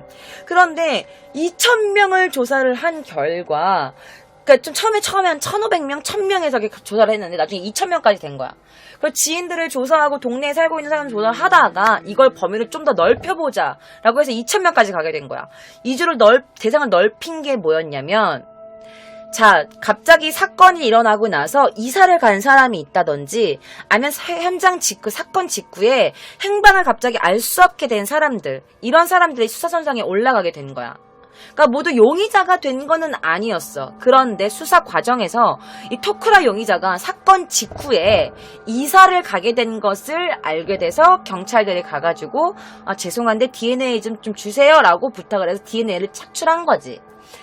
자, 그 DNA를 요구한 게 2월 달이었어요. 사건이 일어나고 몇 개월이 지난 2월 달이었던 거지. 근데 이 토쿠라상의 이 DNA가 딱 떨어지게 된 거죠. 그래서 이 남자가 잡히게 된 거예요. 사실은 현장 부근에 방범 카메라가 적고 목격자도 되게 부족했어. 그리고 목격자가 증언한 그 사람들의 DNA 제출했지만 맞지 않았어. 자, 그런데 이 남자가 이사를 갔기 때문에 그래가지고 잡히게 된 게 정말 천운이었던 거지. 자, 사건 발생 200일 만에 용의자를 체포하게 됩니다. 자, 사건 전날 아침까지 이 용의자가 후쿠시마에 있었던 것 같지만 실은 얘가 뭔가 목적이 있었는지는 모르겠어. 그런데 후쿠시마에서 그러니까 본가로 간 거야. 그녀를 죽이고 나서 이제 도쿄를 떠나고 후쿠시마를 갔는데 후쿠시마에서 갑자기 무슨 일이 있었는지 모르겠지만 버스를 타고 도쿄 키타쿠 오우지까지 온 뒤에 그 다음에 오우지에서 전철로 도쿄 나카노쿠 우리 동네까지 온 거예요. 또다시 왜 왔는지는 모르겠어. 자, 이미 나카노 아파트에서 지 본가로 갔으면서 왜 심야에 다시 이 나카노쿠까지 와가지고 밤에 그 근처를 배회했던 것일까? 그 생각을 해봤어. 그래, 이 남자 취미가 빠찡코라고 했고 저희 동네에 빠찡코가 좀 많이 있거든요. 근데 일본 동네엔 빠찡코 되게 다 많아. 그래서 얘가 빠찡코를 하러 와가지고 빠찡코가 끝날 때까지 있다가 주변에서 밥도 먹고 나서 그 다음에 뭐 한 게 아닐까, 약간 이런 말이 된 거지. 그리고 사실은 사건 당일도 그녀를 죽인 그날도 그가 동네에 있는 빠찡코에 간 거야. 동네에 있는 빠찡코에서 나오다가 밥을 먹고 그냥 지나다니는데 타마타마 우연히 그 카가야씨를 보게 된 거지. 그리고 나서 그녀를 쫓아간 거야. 자, 근데 알고 보니까 여러분들 또 소름 끼치는 게 뭐냐면 사실은 그녀와 그의 집의 거리가 굉장히 가까웠다는 거야. 그녀와 그의 집에서 거리가 대략 300m밖에 되지 않았어. 뿐만 아니라 토쿠라 씨가 근무했던 그 부동산 중개회사, 영업했던 그 부동산 중개회사에서 그녀가 일했던 아르바이트 했던 그 선술집 있지. 거기에서도 거리가 도보로 3분 정도밖에 걸리지 않는 곳이었어. 그러니까 그 카가야상 집이랑 이 토쿠라 집이랑도 300m. 그리고 그 카가야상이 아르바이트 했던 그 선술집이랑 그가 일했던 부동산 중개업 여기서도 도보로 3분밖에 안 돼. 그러니까 집 일하는 데가 두 개 다 가까웠던 거야. 자, 피해자가 아르바이트라고 했던 술집을 방문했던 적이 있을까? 그래, 그 가능성도 충분히 있어. 그리고 우연히 지나가다가 너무 동네가 가까우니까 걸어서 3분인데 그래서 본 적이 있을 수도 있는 거지. 하지만 카가야씨가 이 용의자, 이 토쿠라를 얼굴을 알고 있었는지 없었는지 확실하진 않지만 아마 그가 일방적으로 그 카가야씨의 얼굴을 알고 있었을지도 모르는 거예요. 자, 그리고 살해되기 전에 그 카가야씨가 하면서 난데 왜 라고 했던 그 대사에서 그 주민이 들었다고 했잖아. 난데 이런 소리 들었다고. 그러면 아마도 카가야씨도 이 남자의 얼굴 정도는 알고 있었을지도 모른다라는 말이 나왔어. 자, 드디어 토쿠라가 입을 엽니다. 어떻게 죽였는지 왜 죽였는지. 자, 2015년 8월 5일 오전 1시 토쿠라 용의자가 걸으면서 담배를 피우고 있었어. 그러다가 우연히 카가야씨를 만나게 된 거야. 그래서 그녀를 이렇게 몰래 미행을 하게 된 거지. 그래서 미행을 하게 된 거야. 그러면서 점점점 자기 안에 무언가가 막 이렇게 끌어올랐대. 그러고 나서 그녀의 아파트 복도까지 따라간 거야. 그래서 리사 씨한테 이렇게 말한 거야. 그 카가야 리사 씨한테 이렇게 말을 건 거야. 저기요, 죄송한데요. 그런데 생각해봐요, 여러분. 밤 1시에 모르는 남자가 나를 쫓아와서 우리 집 앞 뒤쪽에서 갑자기 나를 부르면서 저기요 라고 했어. 우리 집 건물 안까지 들어온 거야. 그럼 여러분 무서워 안 무서워? 무섭잖아. 그래서 여자가 놀랬던 거지. 그래서 놀랬는데 이 남자가 저기 저 라인 좀 알려주시면 안 돼요? 저희 라인 좀 공유해요. 라인을 공유하자고 그녀의 집 방문 앞에서 죄송합니다 스미마셍 이러면서 말을 건 거야. 그래서 그녀가 너무 놀라서 그래서 문을 열고 이렇게 들어갔는데 이 여자애가 소리 지르고 이럴까봐 이 남자도 같이 따라 들어간 거야. 문을 이렇게 따고 들어간 거야. 같이. 그래서 그녀가 으아 막 소리 지를 거 아니야. 모르는 남자가 집에 들어오니까 으아 하려고 할 때 그녀의 입을 막아버린 거야. 소리를 안 나게. 그리고 바닥으로 밀어 넘어뜨린 거지. 그녀가 넘어지면서 뒤를 다친 거고 그리고 남자애가 그 여자의 입을 막게 얼굴을 때린 거야. 그러면서 그녀의 입안에 피가 터지게 된 거죠. 그리고 나서 선풍기 코드 아무거 잡히는 거 여름이었으니까 선풍기 코드를 그녀의 목을 졸라서 살해한 거야. 왜 죽였냐라고 했더니 그녀가 소리 지를까 봐요. 그러니까 무서웠겠죠. 그럼 소리 질렀을 거고 소란을 떨었을 테니까 그러니까 죽여버린 거죠. 라고 말을 했대. 그리고 사실 지금까지 조사해서 이 토쿠라 용의자가 현장 주변에 감시 카메라에 찍혔냐 안 찍혔냐도 궁금할 거 아니야. 그런데 사실은 검은 티셔츠에 이 모자 있죠. 이 모자를 누가 쓰고 걷고 있는 모습이 찍혔다는 거야. 그리고 이 시간대 이외에도 여러 보안 카메라에 이 남자가 찍혔던 게 확인됐어. 그런데 이 카가야씨의 휴대폰 전화에 토쿠라의 그 용의자의 번호가 등록되지 않았고 그리고 뭐 둘이 친한 관계도 전혀 아니었던 거야. 그러니까 아는 사이가 아니었던 거지. 그러니까 안면이 있다고 뭐 해도 몰랐던 거야. 그리고 그녀가 왜? 라고 한 것은 이 남자가 갑자기 자기 집에 쳐들어갔고 갑자기 나를 죽이니까 그 여자 입에서 왜 너 이러는 거야? 라고 할 수도 있잖아. 그래서 난데 라고 말한 걸 밑에 있는 사람이 들었던 걸 수도 있지. 자, 그래서 그 경시청은 토쿠라 용의자가 사실은 그녀를 애초부터 노리고 계획한 범죄가 아니라 사실은 우연히 그녀를 보았고 우연히 그녀를 타겟으로 삼았다 라면서 당시 사건을 조사했었다고 해요. 근데 뿐만 아니라 더 끔찍한 게 뭐냐면 이 토쿠라가 말하기를 토쿠라 타카히로가 제가 그녀 죽인 다음에 시체 닦았는데 시체 닦은 다음에 도망쳤는데 라고 말을 했대. 시체를 닦았대. 뭘로 닦았는지 모르겠지만 그 15일 날에 그가 잡히고 15일에 그렇게 진술을 한 거야. 그럼 여기는 왜 안 닦고 나갔을까? 그래서 그녀가 만약에 모르겠어 어떻게 된 건지. 자, 그런 다음에 토쿠라 타카히로가 카가야시 집에서 가방이랑 그냥 토드백이랑 그다음에 뭐 이불이랑 이불 시트 담요 이런 거 다 훔쳐갔다 그랬잖아. 그런데 네, 제가 다 가지고 갔습니다. 그러고 나서 자택 맨션에 있는 쓰레기장에 버려버렸어요. 라고 말해. 버려버렸대. 근데 쓰레기가 이미 처분됐는지 이 남자가 잡힌 다음에는 발견되지 않았어. 그리고 경시청이 왜 얘가 이걸 다 가져갔을까 생각을 해봤지만 아무리 생각해도 지문이 묻었기 때문에 어쩔 수 없이 가져간 것으로 보고 있었대요. 그리고 사실은 방에는 지문이 없었어. 그러니까 얘가 다 닦고 나간 것 같아. 그리고 손잡이에서도 당연히 지문이 없을 거라고 생각했어. 왜냐면 얘가 문을 열고 이렇게 지가 열고 들어갔기 때문에.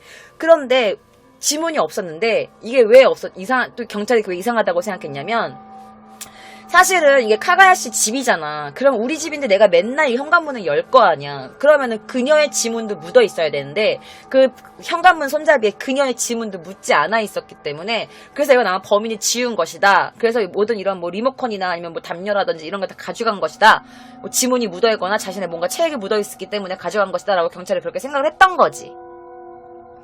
그리고 그가 만약에 정말 완벽하게 계획을 짰으면 뭐 장갑도 뭔가 꼈을 거고 뭔가 모자에 얼굴도 머리카락 빠지지 않게 뭘 썼을 거고 그렇게 해야 되는데 장갑도 끼지 않았고 뭐 아무것도 준비되지 않았던 거 보면은 그냥 우발적으로 저지른 범행 같다라는 게 경찰들이 생각했던 가능성이었던 거지.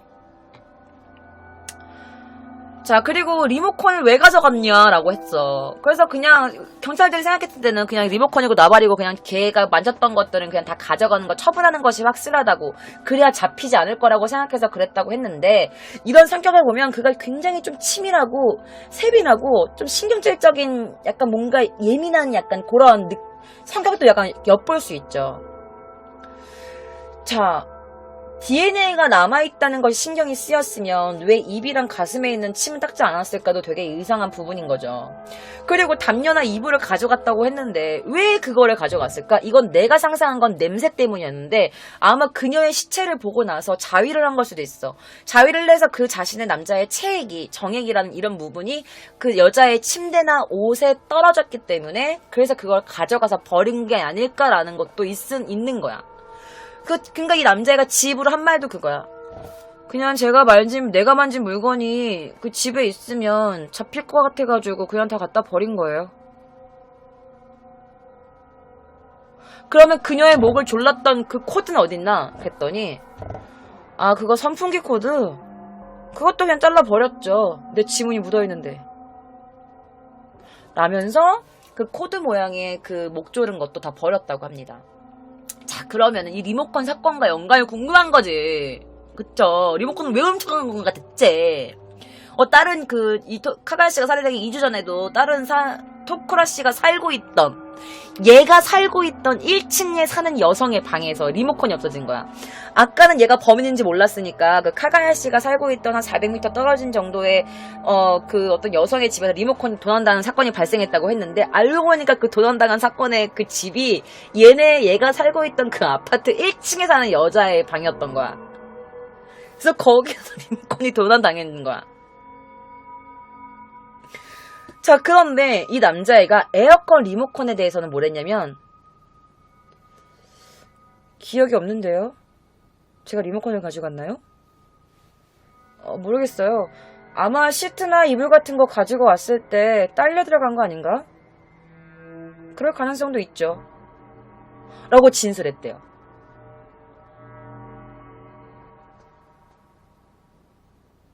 그러니까 얘가 계획을 하고 처음부터 얘를 죽일 생각으로 들어간 건지 아니면은 그냥 어떻게 우연히 하다 보니까 그날따라 뭔가 약간 이상한 충동에 겪어서 들어간 건지는 아직 모르겠지만 일단 피해자는 욕실에는 들어가지 않았던 걸로. 왜냐면 그가 바로 압박을 하고 죽여버렸기 때문에. 그러면 욕실에 있는 물은 얘가 받아놓은 건가? 그렇잖아. 욕실에 있는 물은 얘가 받아놓은 거겠지.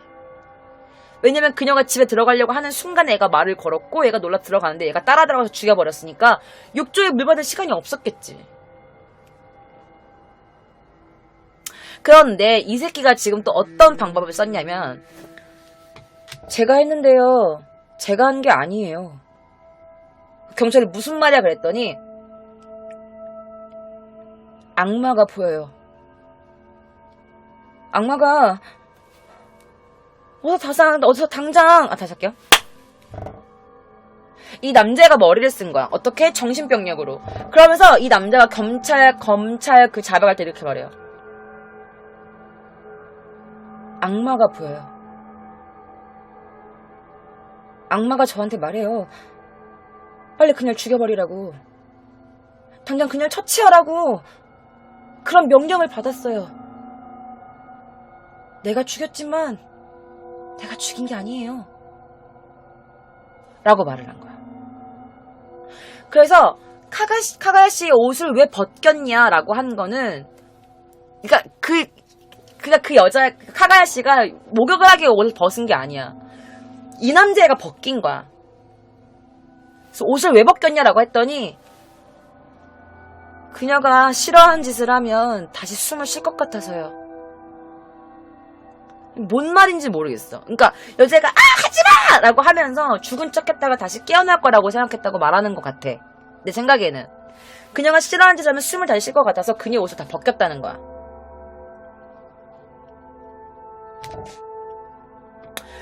그래서 이렇게도 말했대. 그러면 너 왜 그녀의 가슴을 핥았냐? 라고 했더니 아니에요. 그냥 가볍게 살짝 혀로 그냥 살짝만 핥은 것 뿐이에요. 음란 목적은 아니었어요. 진짜예요. 저 가슴 언저리를 아주 가볍게 그냥 혀로 톡 한 거다. 음란 목적이 아니었다라고 부정을 했다고 해요. 악마가 보인다가 나왔어, 여러분. 드디어 그분이 나왔습니다. 악마가 보인다. 자, 결국 그는 살인, 강제추행치사 등의 죄를 추궁받고 기소가 됩니다. 자, 토쿠나 타카히로 39. 그의 재판의 논고 구형이 26일날 도쿄 지방법원 타츠야 재판장에서 열렸습니다. 타츠야 재판장이 여는 그 재판이 열렸습니다. 자, 검찰 측은 이렇게 말합니다. 낯선 피해자에 대한 우발적인 범행입니다. 무기징역을 구형해 주십시오. 그래서 무기징역을 구형해달라고 해요. 그런데 변호인 측이 또 가만히 있겠니? 변호인 측은 아닙니다. 그에게는 정신이 약간 이상한 문제가 있습니다. 자, 17년 정도가 적당하다고 생각합니다. 라고서 변호인이 17년을 구형을 원한다고 말을 해요. 자, 토쿠라 씨는 그동안의 재판 공판에서 악마가 보여요. 악마가 빨리 처치하라고 했어요. 저는 그 명령에 따른 것 뿐이에요. 라고 말을 하고 그 말에 따른 것 뿐이다 라고 말을 했어. 하지만 나는 음란 목적으로 그녀를 그렇게 한 게 아니다라고 해. 음란 목적은 하지 않았다고 그 음란 목적 계속 부정하는 거야. 자, 변호인단은 그의 정신장애의 영향으로 환청이나 환각이 보여가지고 그래서 그 목소리를 듣고 살인을 저질렀다. 외설 목적은 없었다라고 주장을 합니다. 하지만 그런 그의 악마 드립에도 불구하고 강제추행치사죄는 성립이 됐어요. 너는 강제추행을 한 거다라고 그 죄는 성립이 됩니다. 자, 그럼 본건에서 중요한 게 뭐냐? 정말 이 토쿠라가 해리선 인격장애로 나타난 책임 능력이 있었냐 없었냐라는 문제야. 그래서 정신감정에 실시됩니다. 자, 도쿄지검은요 토쿠라 씨의 정신 상태를 조사하기 위해서 감정 유치, 정신감정 유치를 청구하고 도쿄지방법원에서 인정을 해줘요. 그래서 정신감정 유치가 2개월에서 한 3개월 동안 진행되면서 그에게 과연 그녀를 죽였을 때 형사 책임 능력을 물을 수 있는 능력이 있었는지 없었는지를 검사하기 시작한 거지. 근데 결과가 어떻게 나왔구나.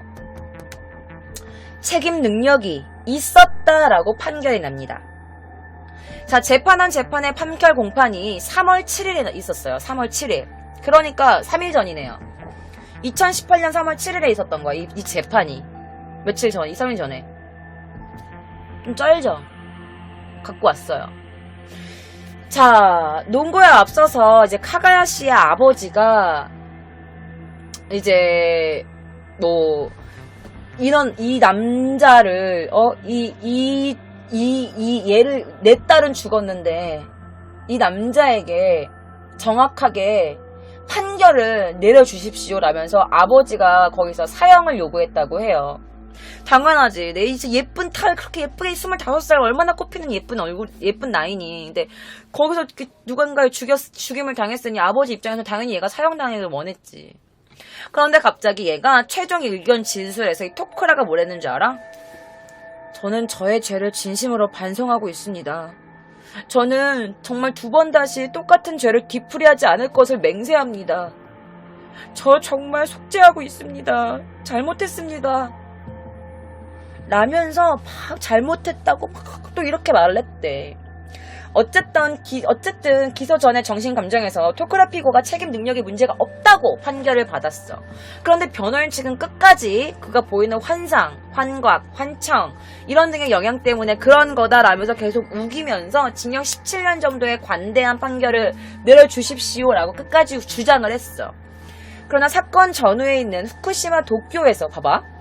애가 사건 전후에 후쿠시마에서 도쿄로 버스로 이동하고 그 다음에 도내에 있는 아파트를 임대해서 계약했어. 그리고 관공서에서 전출수속을 해서 짐을 싸가지고 이사를 다시 가서 후쿠시마 다시 돌아갔어.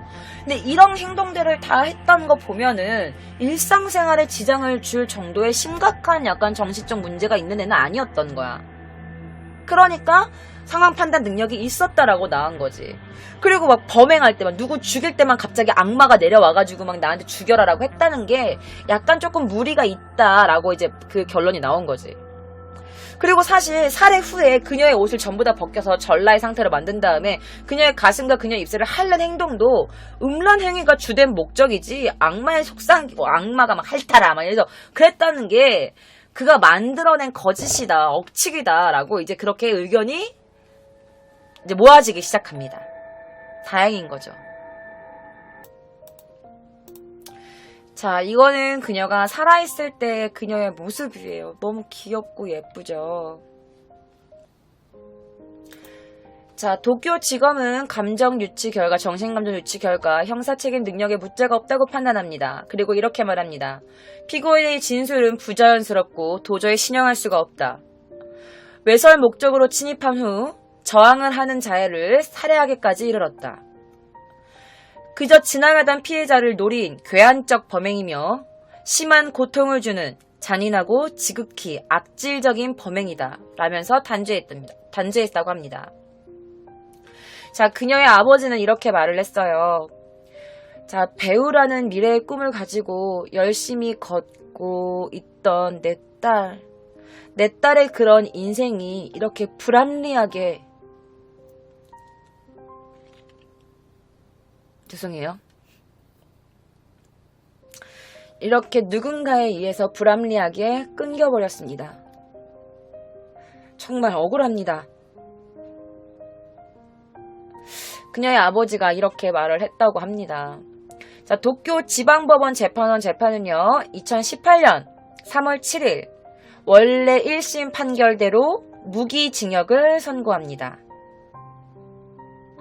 자, 지금 그 아파트가 어떻게 돼 있냐면 여러분, 그 맨션을 방문했대. 그런데 현관 자동 잠금 장치를 설치하는 공사가 진행되고 있었다고 합니다. 자, 아파트의 주인 남자는요, 형사와의 연락도 지금 사용하고 있는 상태고요. 말하면서 되게 시달린 듯한 초췌한 얼굴을 하고 있었다고 합니다. 자, 그녀의 남자친구 있었잖아요. 모든 사람들이 그녀와 교제했던 그의 남자친구를 의심했어요. 자, 그때 그 남자친구의 인터뷰가 여러 가지가 있었어요. 그래서 제가 중간중간 조금 편집을 해서 조금 가지고 와봤습니다. 그녀와 교제하고 있었던 그의 남자친구의 마음은 어떨까요? 지금부터 저와 함께 그의 마음을 들어보실게요.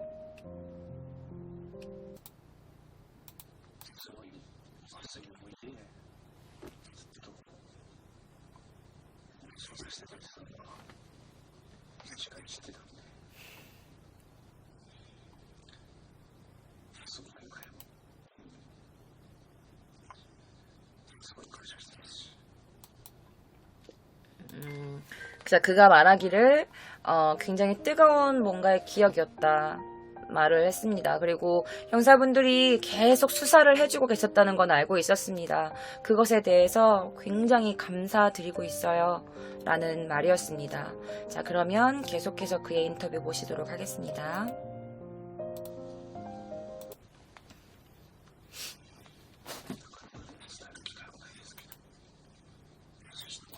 그러니까 뭐 난까나까 좀 이렇게 전해드릴 수 있는, 이 마음을 전해드릴 수 있는 기회는 별로 없었지만 말이죠. 이렇게 말을 했네요. 계속해서 보실게요.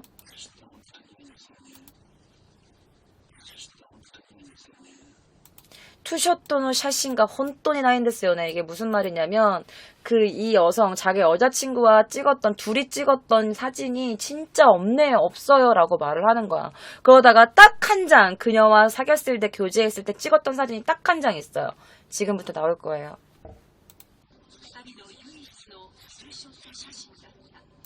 그러니까 이게 유일한 2명이 같이 찍은 사진이었대.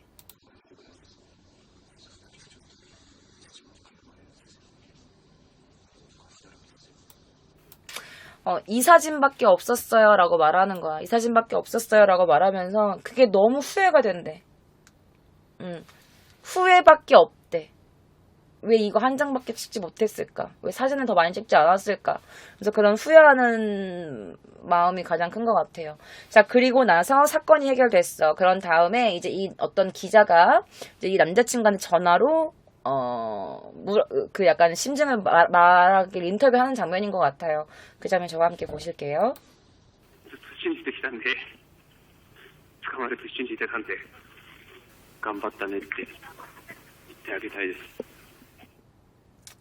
그러니까 남자가 말하는 게 뭐냐면 막 울먹거리는 목소리로 신지대단데 믿었어요. 그가 꼭 그 범인이 잡힐 거라고 믿었습니다. 그래서 그녀에게 말하고 싶은 건지 경찰에게 말하고 싶은 건지는 모르겠지만 그래도 지금까지 잘 버티고 간봤다네. 정말 잘 힘냈네. 힘냈어. 잘 견뎠어 라고 말해주고 싶다고. 아마 그녀에게 전하고 싶었던 그의 마음이겠죠, 아마도. 자, 처음에 억울한 누명을 썼지만 결국 모든 게 다 밝혀져서 너무 다행인 것 같고 수사를 끝까지 포기하지 않았던 일본 경찰에 대해서도 너무 감사드린다. 그리고 잡힐 거라는 거 믿어 의심치 않았다. 그녀에게 정말 애썼다, 잘 참았다라고 전하고 싶다라고 그런 말을 했어요. 사진도 왜 한 장밖에 안 찍었을까라고 후회도 하고. 지금 연인이 있으신 분들은 사진 많이 찍어놔요. 자, 그녀의 트위터가 있었어요, 여러분. 제가 그녀의 트위터가 있어서 가지고 와봤어요. 너무 근데 슬퍼. 예, 그녀의 트위터 써요. 카가야라고 써있죠. 그녀가 막 뭐 먹고 있잖아. 뭐라고 써있냐면 마카나이가 라멘 또 야마모리노 고항だった. 라멘은 오카즈ということでね. 오케이 라고 말을 했어. 이게 뭐냐면 마카나이가 이제 일할 때 먹는 약간 이런 나오는 그런 밥을 마카나이라고 표현하거든요. 근데 이제 마카나이가 라면이랑 그리고 라멘이랑 이렇게 산으로 이렇게 쌓인 그 밥이었대요. 밥. 그 머슴밥이라 그러죠, 우리나라는. 그런 밥이었다. 그런데 라면은 그냥 반찬인걸요? 오케이 약간 이런 트위터를 남겼어. 이게 8월 24일이에요. 그러니까 그녀가 살아야 되기 하루 전이야. 하루 전. 하루 전에 이걸 한 거야.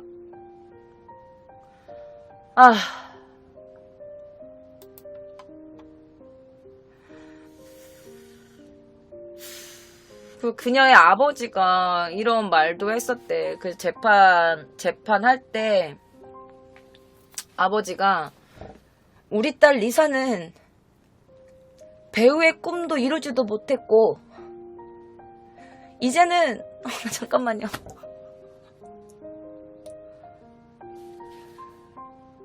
이제는 우리 딸이 좋아하는 계란밥도 먹지 못합니다. 극형이 아니라면 우리 가족과 우리 친척의 원한은 평생 씻을 수가 없습니다.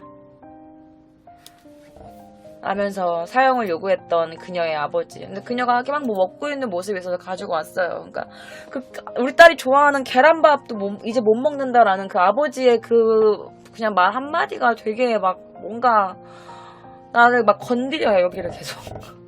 죄송해요. 어쨌든 여러분, 바로 3일 전, 그러니까 오늘 금요일이니까 바로 이틀 전에 이 재판 판결이 났습니다. 결국 그에게는 무기징역이 선고가 됐고, 너무나도 다행히도 범인이 잡히게 된 사건이네요. 정말 저희 집에서 한 15분 정도, 10분 정도밖에 안 걸리는 거리에서 이런 사건이 일어났었다는 걸 몰랐어요. 정말 왜 이런 사건을 몰랐을까요? 제가 일본에 있을 때였는데. 자, 저도 연극을 했고, 그리고 이 동네에 살고 있으니까 왠지 모르게 그녀에게 좀 마음이 더 동하는 것 같아요. 어쨌든 범인이 잡혀서 너무 다행인 것 같습니다. 자, 매주 금요일 밤 12시 아프리카 TV에서 기묘한 이야기로 여러분들을 만나고 있습니다. 저를 보시고 싶으신 분들은요, 아프리카 TV 즐겨찾기 도쿄 K짱 해주시고요. 그리고 지금 방에 계시는 저희 아프리카 시청자 여러분들 유튜브 도쿄 K 짱, 그리고 아니면 영어로 그냥 도쿄 K 검색하시면 저 도쿄 K짱이 나옵니다.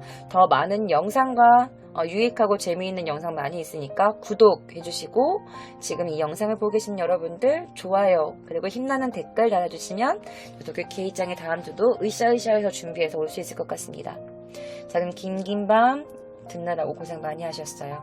저 도쿄 K짱은 다음 주에 여러분들 찾아뵙도록 하겠습니다. 미나상 맞다네.